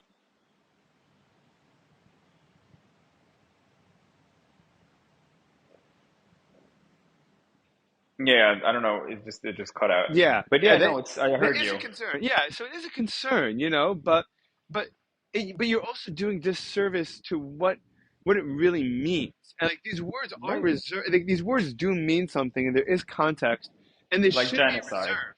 Yeah, it should be reserved for what a genocide is, and it should be. And you know, it's yeah, it It's frustrating. It's frustrating because then there's no sanctity in these words and there's no correct, protection in these words where it's correct.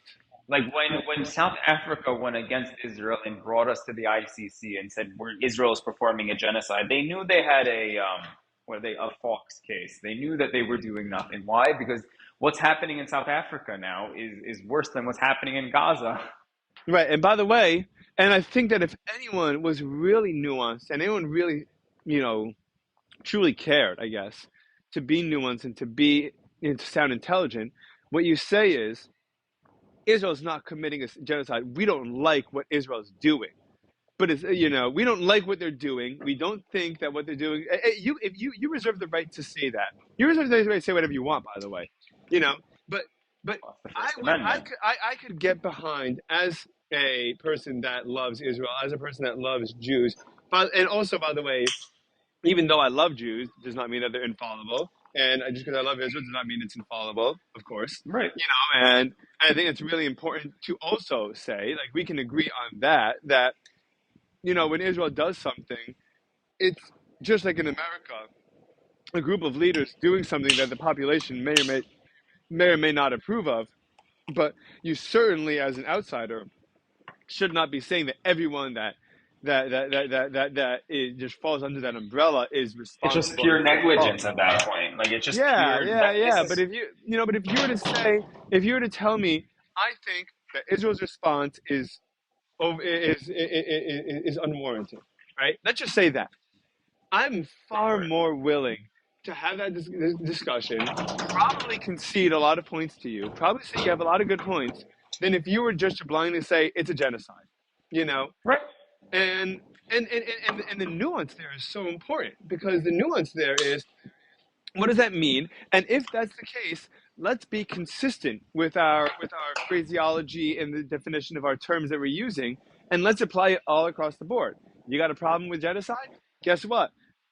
I understand. Good. So let's say you start with Israel. Who's the next person that you're going to go after for genocide? Because there's a lot of it happening all over the planet. You know, like Right. if What this is what happened to Syria? What happened to if this is what it Uganda? What means, happens to all Syria, these places? Uganda, yeah, whatever it is, it doesn't make a difference. Pakistan, India, Iran, whatever. It literally doesn't make a difference. If anyone attacks anyone and there's civilian deaths, then call it a genocide. If that's what you want to do that. You know. But then everyone's a war criminal, and so Right. it doesn't necessarily so then you get to a better place where you can do more, resolve more, acknowledge more when you say when you're nuanced with your language that you use, and because language is important. Language is the combination of context and ideology and philosophy, and you Right. put it all into one word, right? Which is why, for Right. example, if someone tells you how you're feeling today, and I say, happy, or I say ecstatic, or I say satisfied, they're all different. They're all if you go to the dictionary, they're all pretty much synonymous, right? Right. But they all mean different things, right? They really Right. do, and they talk about different contexts. And if you say I'm ecstatic today, whoa, what happened today? You know, you're like, oh, how you doing today? You're like, I'm good. You're like, well, that's good. Everyone's good on a regular. You know, a lot of people are good on a regular basis. You know, Yeah, on most days. Yeah. so language is really important. And when you say, and so if you were to come at this conversation and say, I don't think that Israel is responding appropriately, then what you're doing is essentially opening up the table to say, what could we do that you think is what have we done that you think is inappropriate, and what basis is there for that logic, and how can we tackle this together, and how can we work together to come to an understanding. And by the way, we don't have to disagree, but come to an understanding as to what the other side is. Right. But when you say blanket things like genocide, like racism, like Nazism, like fascism, like communism, it doesn't. You're discrediting. You're discrediting what so many people went through, and what so much evil and horrible history. Let me tell you something. What happened in America the last 10 years is nothing compared to the racism that happened in America 100 years ago, or 200 A years ago, hundred or percent. 500 years ago. So what the heck are you using that terminology for? If you want to say, guess what? The world is still not perfect, and there are things that we can do to be better, and we want to be better, we strive to be better. I bet everyone can get behind that message. But when A you hundred call percent. everyone a racist, and then you watch American History X, and you're like, I'm not Ed Norton's character, dude. This. I am not this Hitler-loving skinhead that walks around looking for excuses to hurt or kill blacks, Anyone who's Latinos, not anyone. you, yeah. Yeah, exactly. You're like, how can you even call me that? What does it even mean? It's so it's it, it, it, it it's so silly. It feels silly. It feels It's short-sighted, just and yeah. Yeah, it's just the same thing with like this, where I'll watch like there's a channel on YouTube that's relatively left leaning, or extreme, not extremely left leaning, because they're sort of like a comedy style type of channel. And like they had their podcast that they have like 10 million Oh wait, who is subscribers. this? Because Jason was just telling me about this recently. Who is this? The Try Guys. Okay, I don't remember. Okay, yeah. So it's like sort of this goofy channel that they have like they have different ethnicities, different, I'll call, say, genders, just to be politically correct for this moment, and all these things. And then all of a sudden, after the elections, they're just like they went in hard on the line that like the whole world is going to implode and everything like that. And I'm just like, I really haven't seen, like, I mean, listen, like this, and they're not really like on the end of the spectrum. I'm just like, the reality of the situation is that the world's not going to end. We may or may Yeah. not go into the the most peaceful time since the end of World War II. I And know, like, but even that, by the way, even that worked a lot better in 2016 and 2020 than it's working today. what do you I mean? think that I don't think anyone really thinks that the world. That's not true. Not anyone. I think that very few people. I don't think as many people are convinced that something terrible is going to happen tomorrow, as or next Uh, month or next year, when Trump as goes what. into office. Yeah, as what they thought when in But they 2016 do. when Trump won. No, I don't think they do. But that was so that's the That point this I'm saying about, particular group might. This particular group might, but I think overall, I don't think well, they as a voted world and for it. society, we're yeah. Well, dude, it was a landslide. The fact that It the was really elections, funny. the Did you fact that see the the, elections and were sorry to determined interrupt that you. night were crazy. Yeah, go ahead. No, but that was the thing, was is that like you saw where did Kamala Harris win? She won in states that you didn't have to have an ID to vote. Yes, so that was so. I posted about that on Twitter, where I said I don't know if that case is I don't know if that map is true. I was like, but if it is, it has to be one of the stupidest moves that the Democratic Party has done. By the way, I find myself more aligned. I think it's important to say this. I think that I'm more likely to lean Democrat than Republican in general, right? Most Um, Jews are. not even yeah, but not, more than that. It's funny because I think I was actually so Ralph and I are watching Gladiator for the first time, right? the difference between a democracy and a Hmm. republic, I believe, is that democracy is primarily populist, and a republic is generally with voted with a senate and voted representatives that they make the decisions, but based on Right. who's voted in from the populace, right? So it's kind of an extension of the two, right? So Democrat, Right. almost by definition, means more populist, by the people, for the people, peopleized institutions that if people say something, then that means that that's what they want and that's what we should do, right?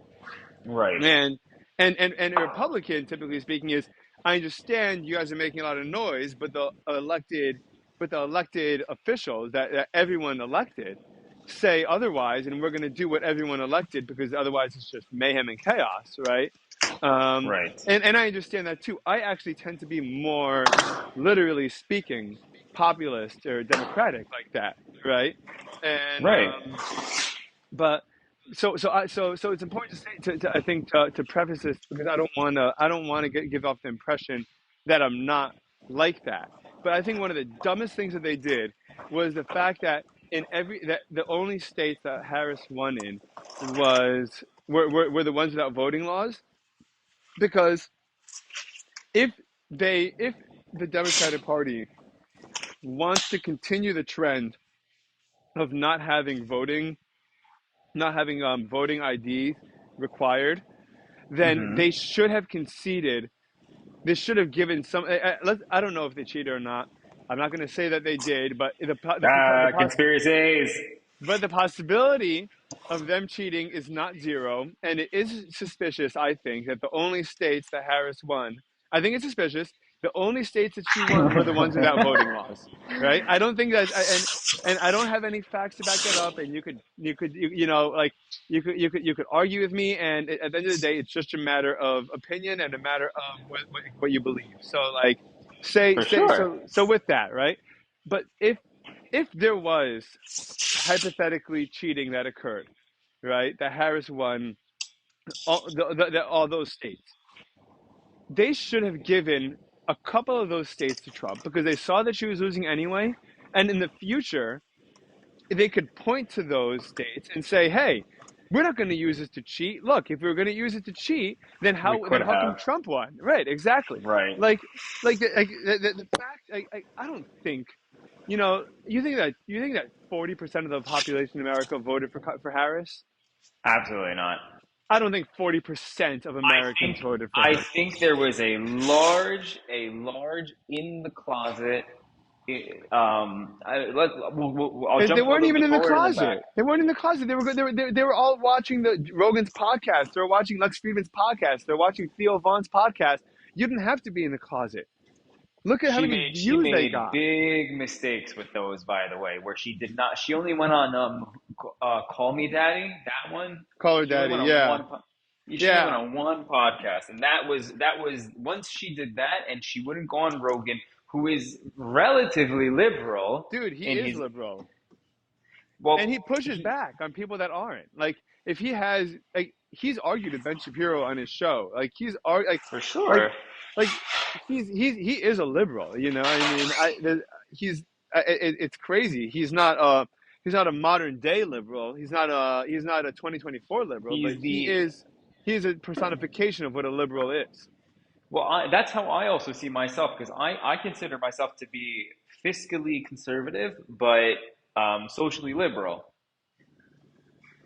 I'm very much in line with the way that he thinks. Like, and I think we've spoken about this before as well, where it's like I'm very big on the fact that like I want people to do whatever the fuck they want to do, as long as it doesn't bother me, as long as it doesn't bother my rights, and as long as they're not hurting anyone else. And obviously, yes, that's a relative term if we talk about drugs and all those things, and I understand that completely. But Well, so like here's a again, so, so here's a question, a serious question, a thought experiment, right? go If for it. you really believe that anyone could just do whatever the heck they want, then are you opposed to children's narratives not being what we consider to be standard conservative or standard, let's say, family oriented values? For Define example, define children's narratives. Yeah. let's say for example, like people, like parents aren't happy when a Disney movie has a gay couple in it, right, or something like Sure. that, right? If but if you are socially liberal, then you should say there's hypothetically no problem with that because let everyone like everyone has the equal right to be depicted within culture, and like why should the default be a heterosexual couple? So I'll answer you I'll answer that from a liberal perspective, on a social liberal perspective, and a conservative perspective fiscally. Disney is a privately owned company. Like Disney. I mean, it's a public company actually, but Disney's a company They have on its own, right? responsibility to shareholders. They have responsibility. They have fiscal For sure. responsibility to shareholders, right? For sure, but what if the shareholders want X, Y, and Z? Like, again, like I'm going to say this for the sake of my argument. Like, Disney's a public company, but they are a private company. They can do whatever they want, just the same way that Apple can technically They speaking, can't do they can whatever they want. sell, It's not not true. sell, put whatever they want. It's not true. What They was can't do that? whatever. They cannot do whatever they want. And the reason, and the only reason why I'm going to push back on that is because I don't think it's accurate. The fact that Nelson Peltz was able to start a proxy war with Bob Iger and try to have a board takeover because the company had not done well shows that they can't just do whatever they want. And at a certain point, there will be a day of reckoning where you say it's a shareholder, you know. For sure, but what I'm saying in that sense, so let me go to a smaller, what's it called? You have a privately owned bakery in Ohio, right? Yeah, The yeah. bakery someone comes in and says, and this is a legal case that was That was taken to in the that was in Supreme Court. Denver. It was in Denver. Yeah, I remember this case with the gay couple. It They was went in to that Denver. divorce I thought it case. was in Ohio. Does it? Yeah, They went. they wanted a woman and a woman figurine, or a man and a man figurine. I don't know what it was, but On that's a what they wedding wanted with cake, the cake. right? And the company said, yes, and what did they say? The people said no, and I'm very much for that. As much as I'm for liberal, like do But whatever you that's want, private. But I'm that's also private. for. That's not stockholders. Yeah, but again, like the thing is that like I don't. There for me, there's a If you fine if line. you Like if if you there's an have agenda. if you have a what do you call it? If you're a company where someone else's financial well-being is dependent on the decisions that you make, or you have a company where your well-being is dependent on the decisions you make, it requires a very different set of regulation.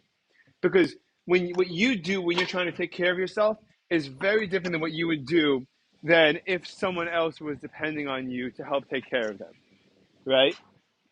The same way that someone who's a Right. single, the one Avrumi as a single douchebag, who a wife and a kid is nowhere in the on the road ahead of you. The way that you're going to spend your time and the way that you're going to spend your money is going to be so different. The decisions you make are so different than if someone else is dependent on you. And it should be, by the way. Like that's not a bad thing. It's a really good thing. It shows that you have nuance. It shows that you can think about the difference between the two. But so when Disney does something, I have Disney stock. I have Disney. That means that if Disney does something that is bad, then my financial well-being, Ephraim Hirschman, who's sitting in Hollywood, Florida, sells medical equipment, has a podcast, and listen and teaches English part time, I'm directly impacted by the decisions made by the Disney company.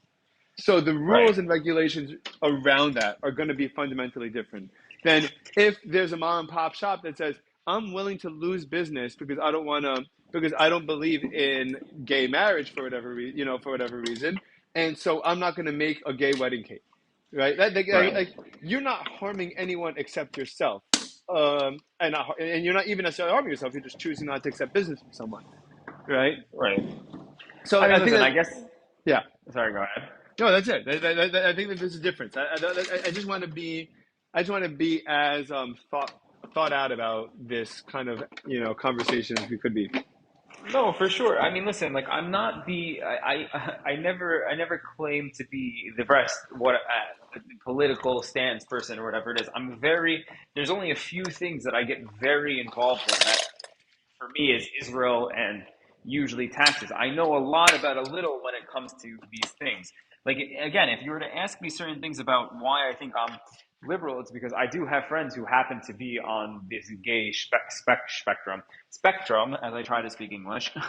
But Yeah. it's all of these things that where it's just like in my life, I really like I care about one thing, and that's my circle. Like I care about you, I care about Karen, I care about Rachel, I care about the people around me and my family.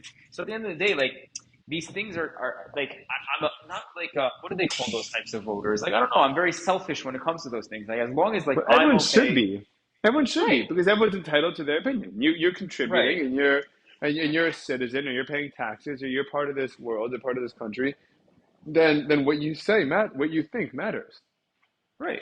I mean, listen, what matters to me is that, but like the thing is that like I don't want to tell someone, hey, you can't do this or you can't do that. Listen, the corporation, if you want to get into business law with the government and everything like that, I agree. We So started then, with that with what would be the problem? By the way, you could have answered this to begin. By the answer to begin with could have just been the answer. But what would be the problem with Disney then making kids movies with, if they decide that there's X, Y, and Z demand, and we're going to try to take a chance because there's X amount of people that want this, that want a movie with the next Pixar movie to have gay parents in it. What's to stop that from being like, if you're socially liberal, then why should that not be the case? if I'm socially liberal, then why should that be the case? Then I'm clearly Like not why as socially liberal why as I thought are I was. right exactly. But Like, listen, that's important. It's important to think about. It's important to know. no, for sure. Like, I'm socially liberal in the sense of that, but like again, I What want you'd say those is I'm things like socially tolerant. You'd say I'm socially tolerant. I that's don't probably care. better to say. I don't care what you do. It doesn't bother me what you do, right? But what our culture defines as normal, and what our kids are raised with as normal, and with the values that we're passing on to our kids, I do want that to be conservative. I Right. want that to be what's historically conservative. You know? Right. I do think that it's probably a better way to classify it because again, like I have a friend who's getting married. It's going to be a lesbian wedding, and I'm going to it, and I am going to be a part of the wedding party.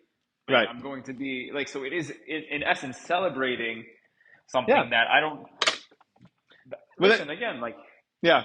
Yeah. no, Yeah. I don't know how I would react to all those things if my kids were X, Y, and Z or You'd watching probably these still things love or your kid, dude.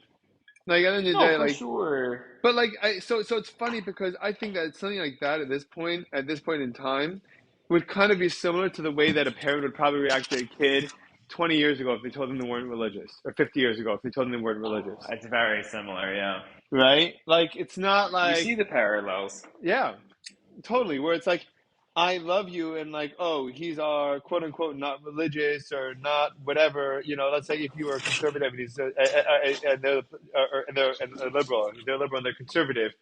Like, oh, he's coming over. Just remember, like he's kind of like the one that's not like us. Like I feel like Right. that's, oh man, No, it's a I shame. completely hear. I completely hear it. Like I think it's very interesting that you bring it up that way because also it's super funny because in this day and age, we as religious Jews, we don't look at non-religious people the same way as we used to. Like No, not at all. I remember how taboo it was, and now like it's so funny. Like my own siblings are no longer religious, and like my mom even said to me, she was like, "Oh yeah, like I am marrying someone who's religious," but she was like, when I was dating one or two girls back in the day who weren't at all religious and barely were connected to Judaism, like it would have changed and I'm happy my mom didn't say this back then because then I wouldn't be where I am today. But it Right. changed everything where it was like she was like, as long as you're happy, as long as you're happy, as long as you're happy. And I'm just like, I think that's the thing, right? But that's called tolerance. right. So then I'm liberally tolerant. What did you call it? Yeah, yeah, yeah. You're tolerant. You're liber- Listen, you're socially tolerant. You're socially tolerant, and you're fiscally conservative. yeah, listen, I think something that also is a problem in our generation or in the generation now is that like you see how quickly I was able to say, okay, I'm wrong. Right. Or the way I said something is wrong, and I think that's also missing. But I do want to That go is back to that missing. that interesting fact because I never thought of it how it's so funny that now we're looking down the barrel of it's not normal It's no, it is normal. It's more normal to be non-religious now than it ever was. Like as in more, no, it's more acceptable To be, to be not religious. It's less yeah, taboo. yeah. We're at a different place.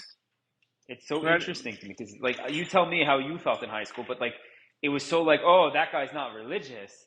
And like, like our parents would also be like, maybe like we shouldn't hang out with them because they're not religious enough for us.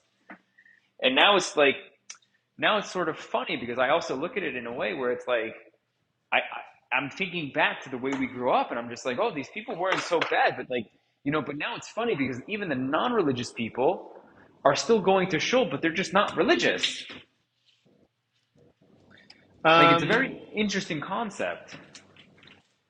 it is, and I think so that I think if we wanted, we could probably delve into the psychology of that, Right, um, in terms of like kind of checking. Like I think that our families put a certain amount of value on checking certain check boxes that they felt were like in the hierarchy of religious values, right? So like, right, importance. yeah, exactly. So you'll say, part of like the Jewish value of importance is keeping Shabbat or going to synagogue, going to shul, or or putting on tefillin or praying every day, right? Like Right, those are check boxes, and like the extent of your relationship to it is meaningless.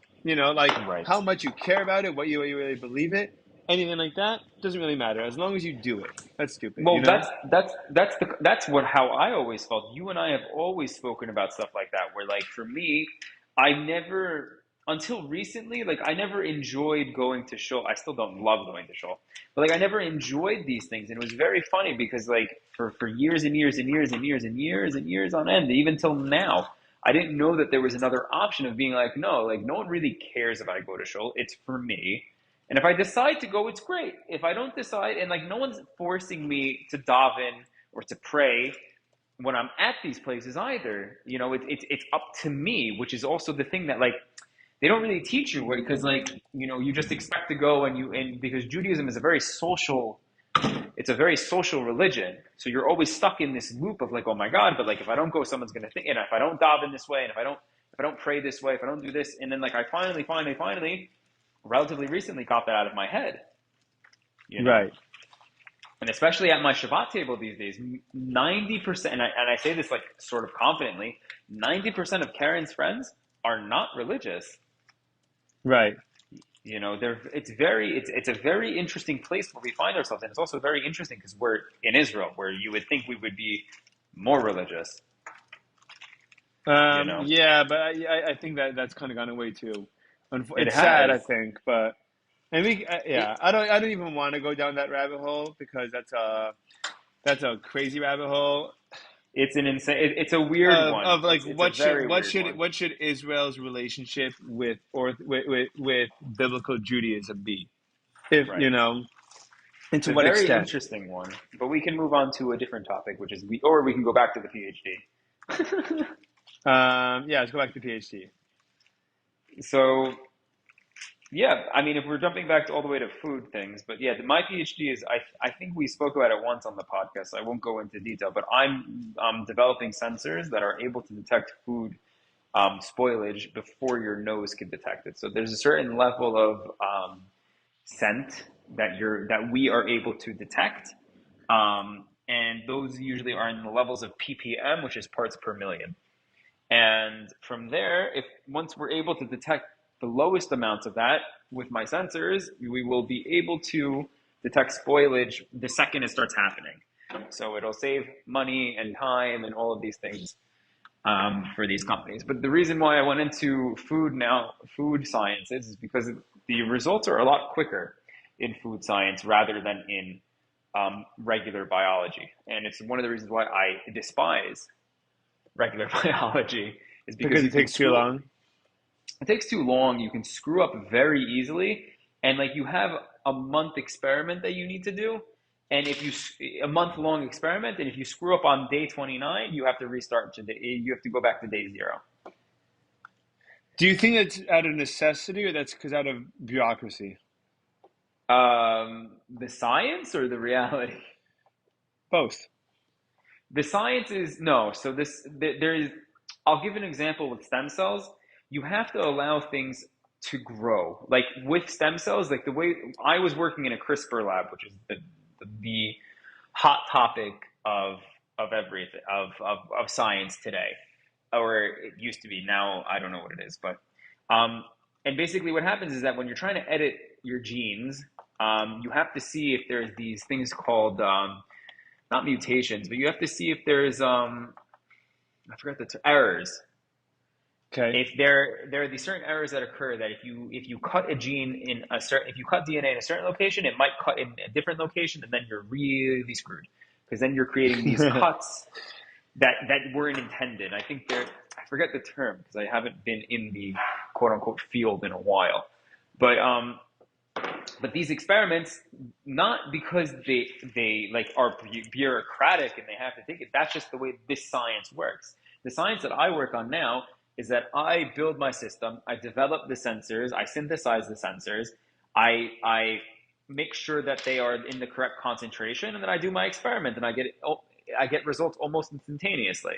Yeah. And that's something that I can live with because, if I screw up the experiment, which like I've done before, where it's like, oh, I forgot to put this valve and I forgot to engineer this thing and this pipe didn't connect the right way and all these things. Like, it's very much like I like Lego. That's all I'm going to say.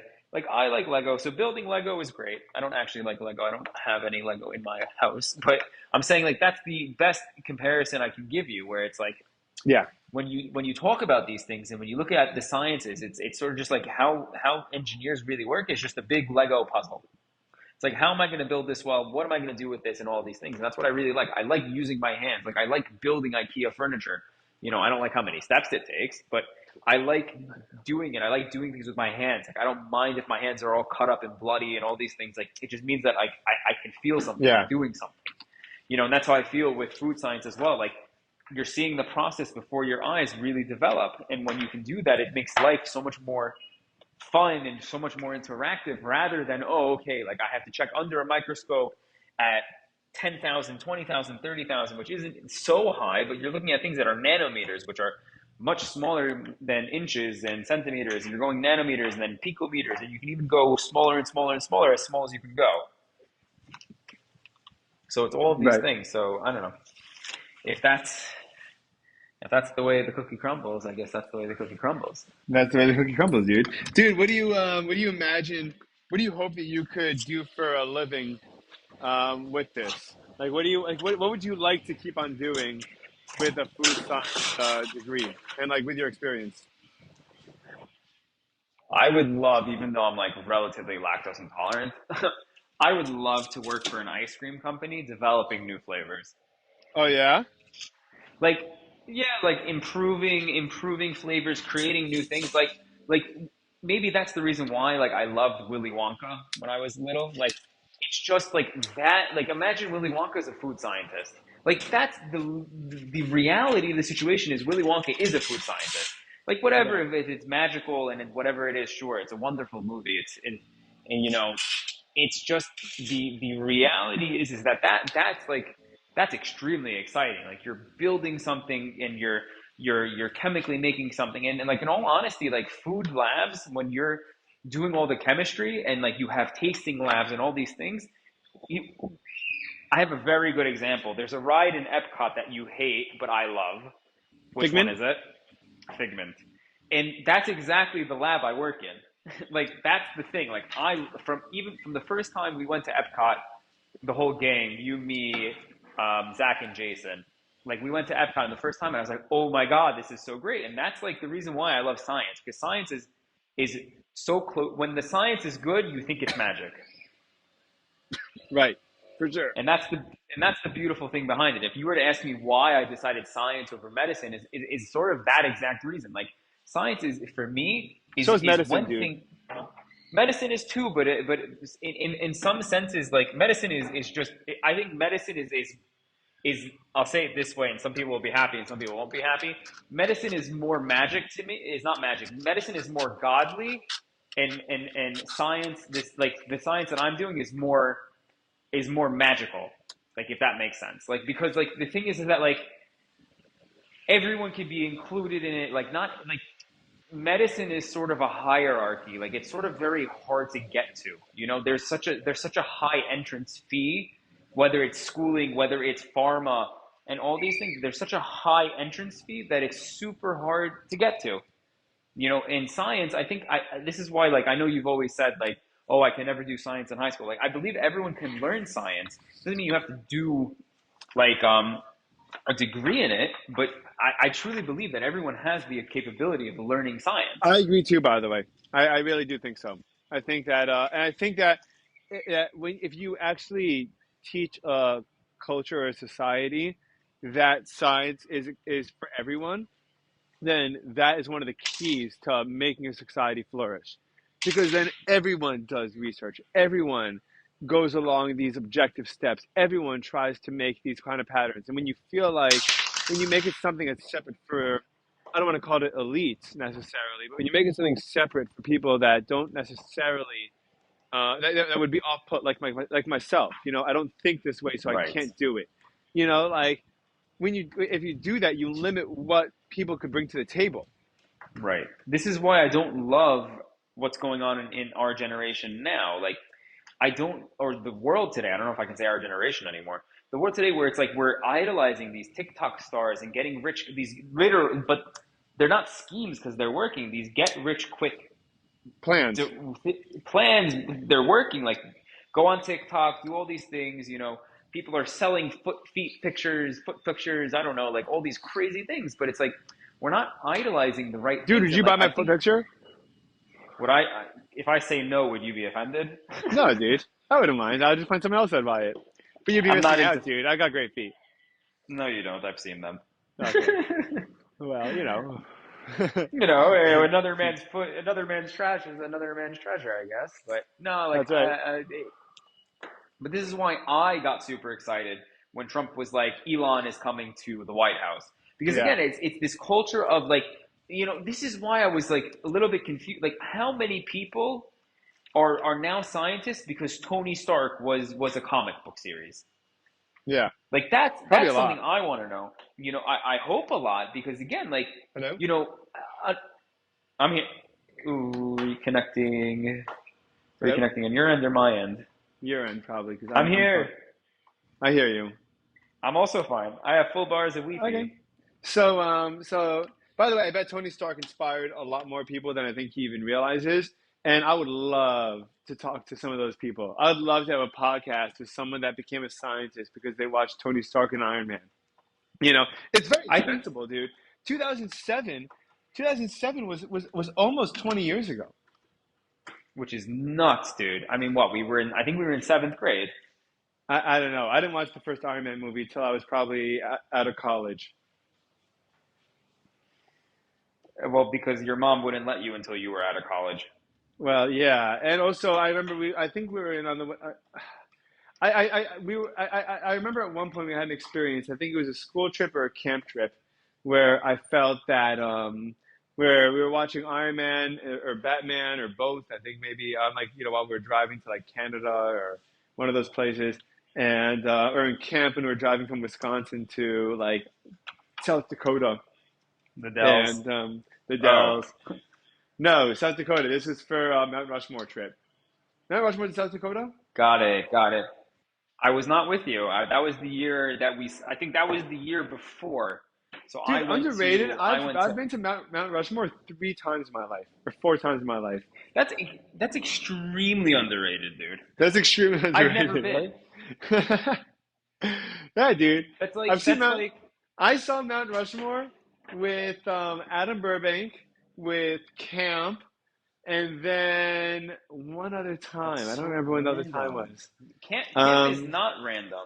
Camp is not random. Adam Burbank, because we were driving back from Super random. Seattle, and I have Ah. actually we stopped at a brewery there, and there was a super cool T-shirt, and I was dying for the T-shirt, and they said I could only buy it if I was if I was a beer club member. So I joined this beer club. I paid $75 a year to join this beer club to buy a $25 T-shirt.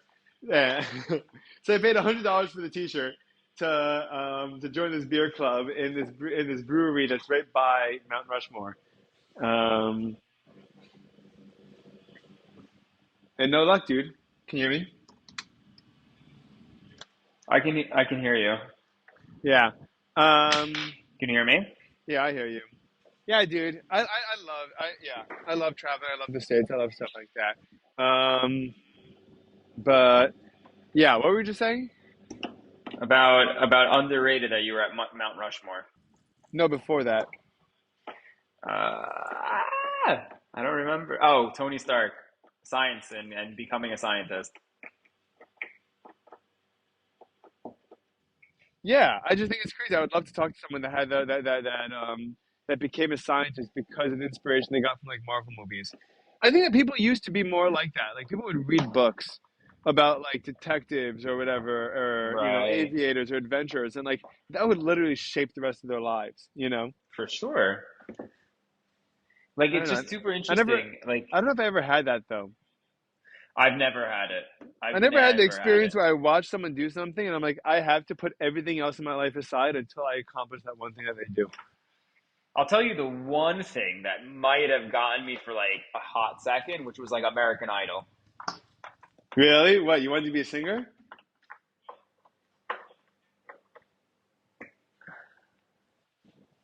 You want to be a singer, dude? Hello?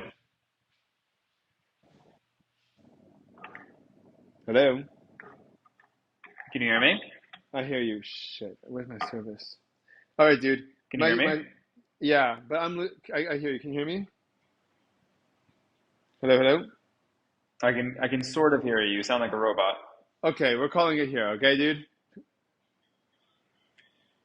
What was that? We're calling it here. Okay.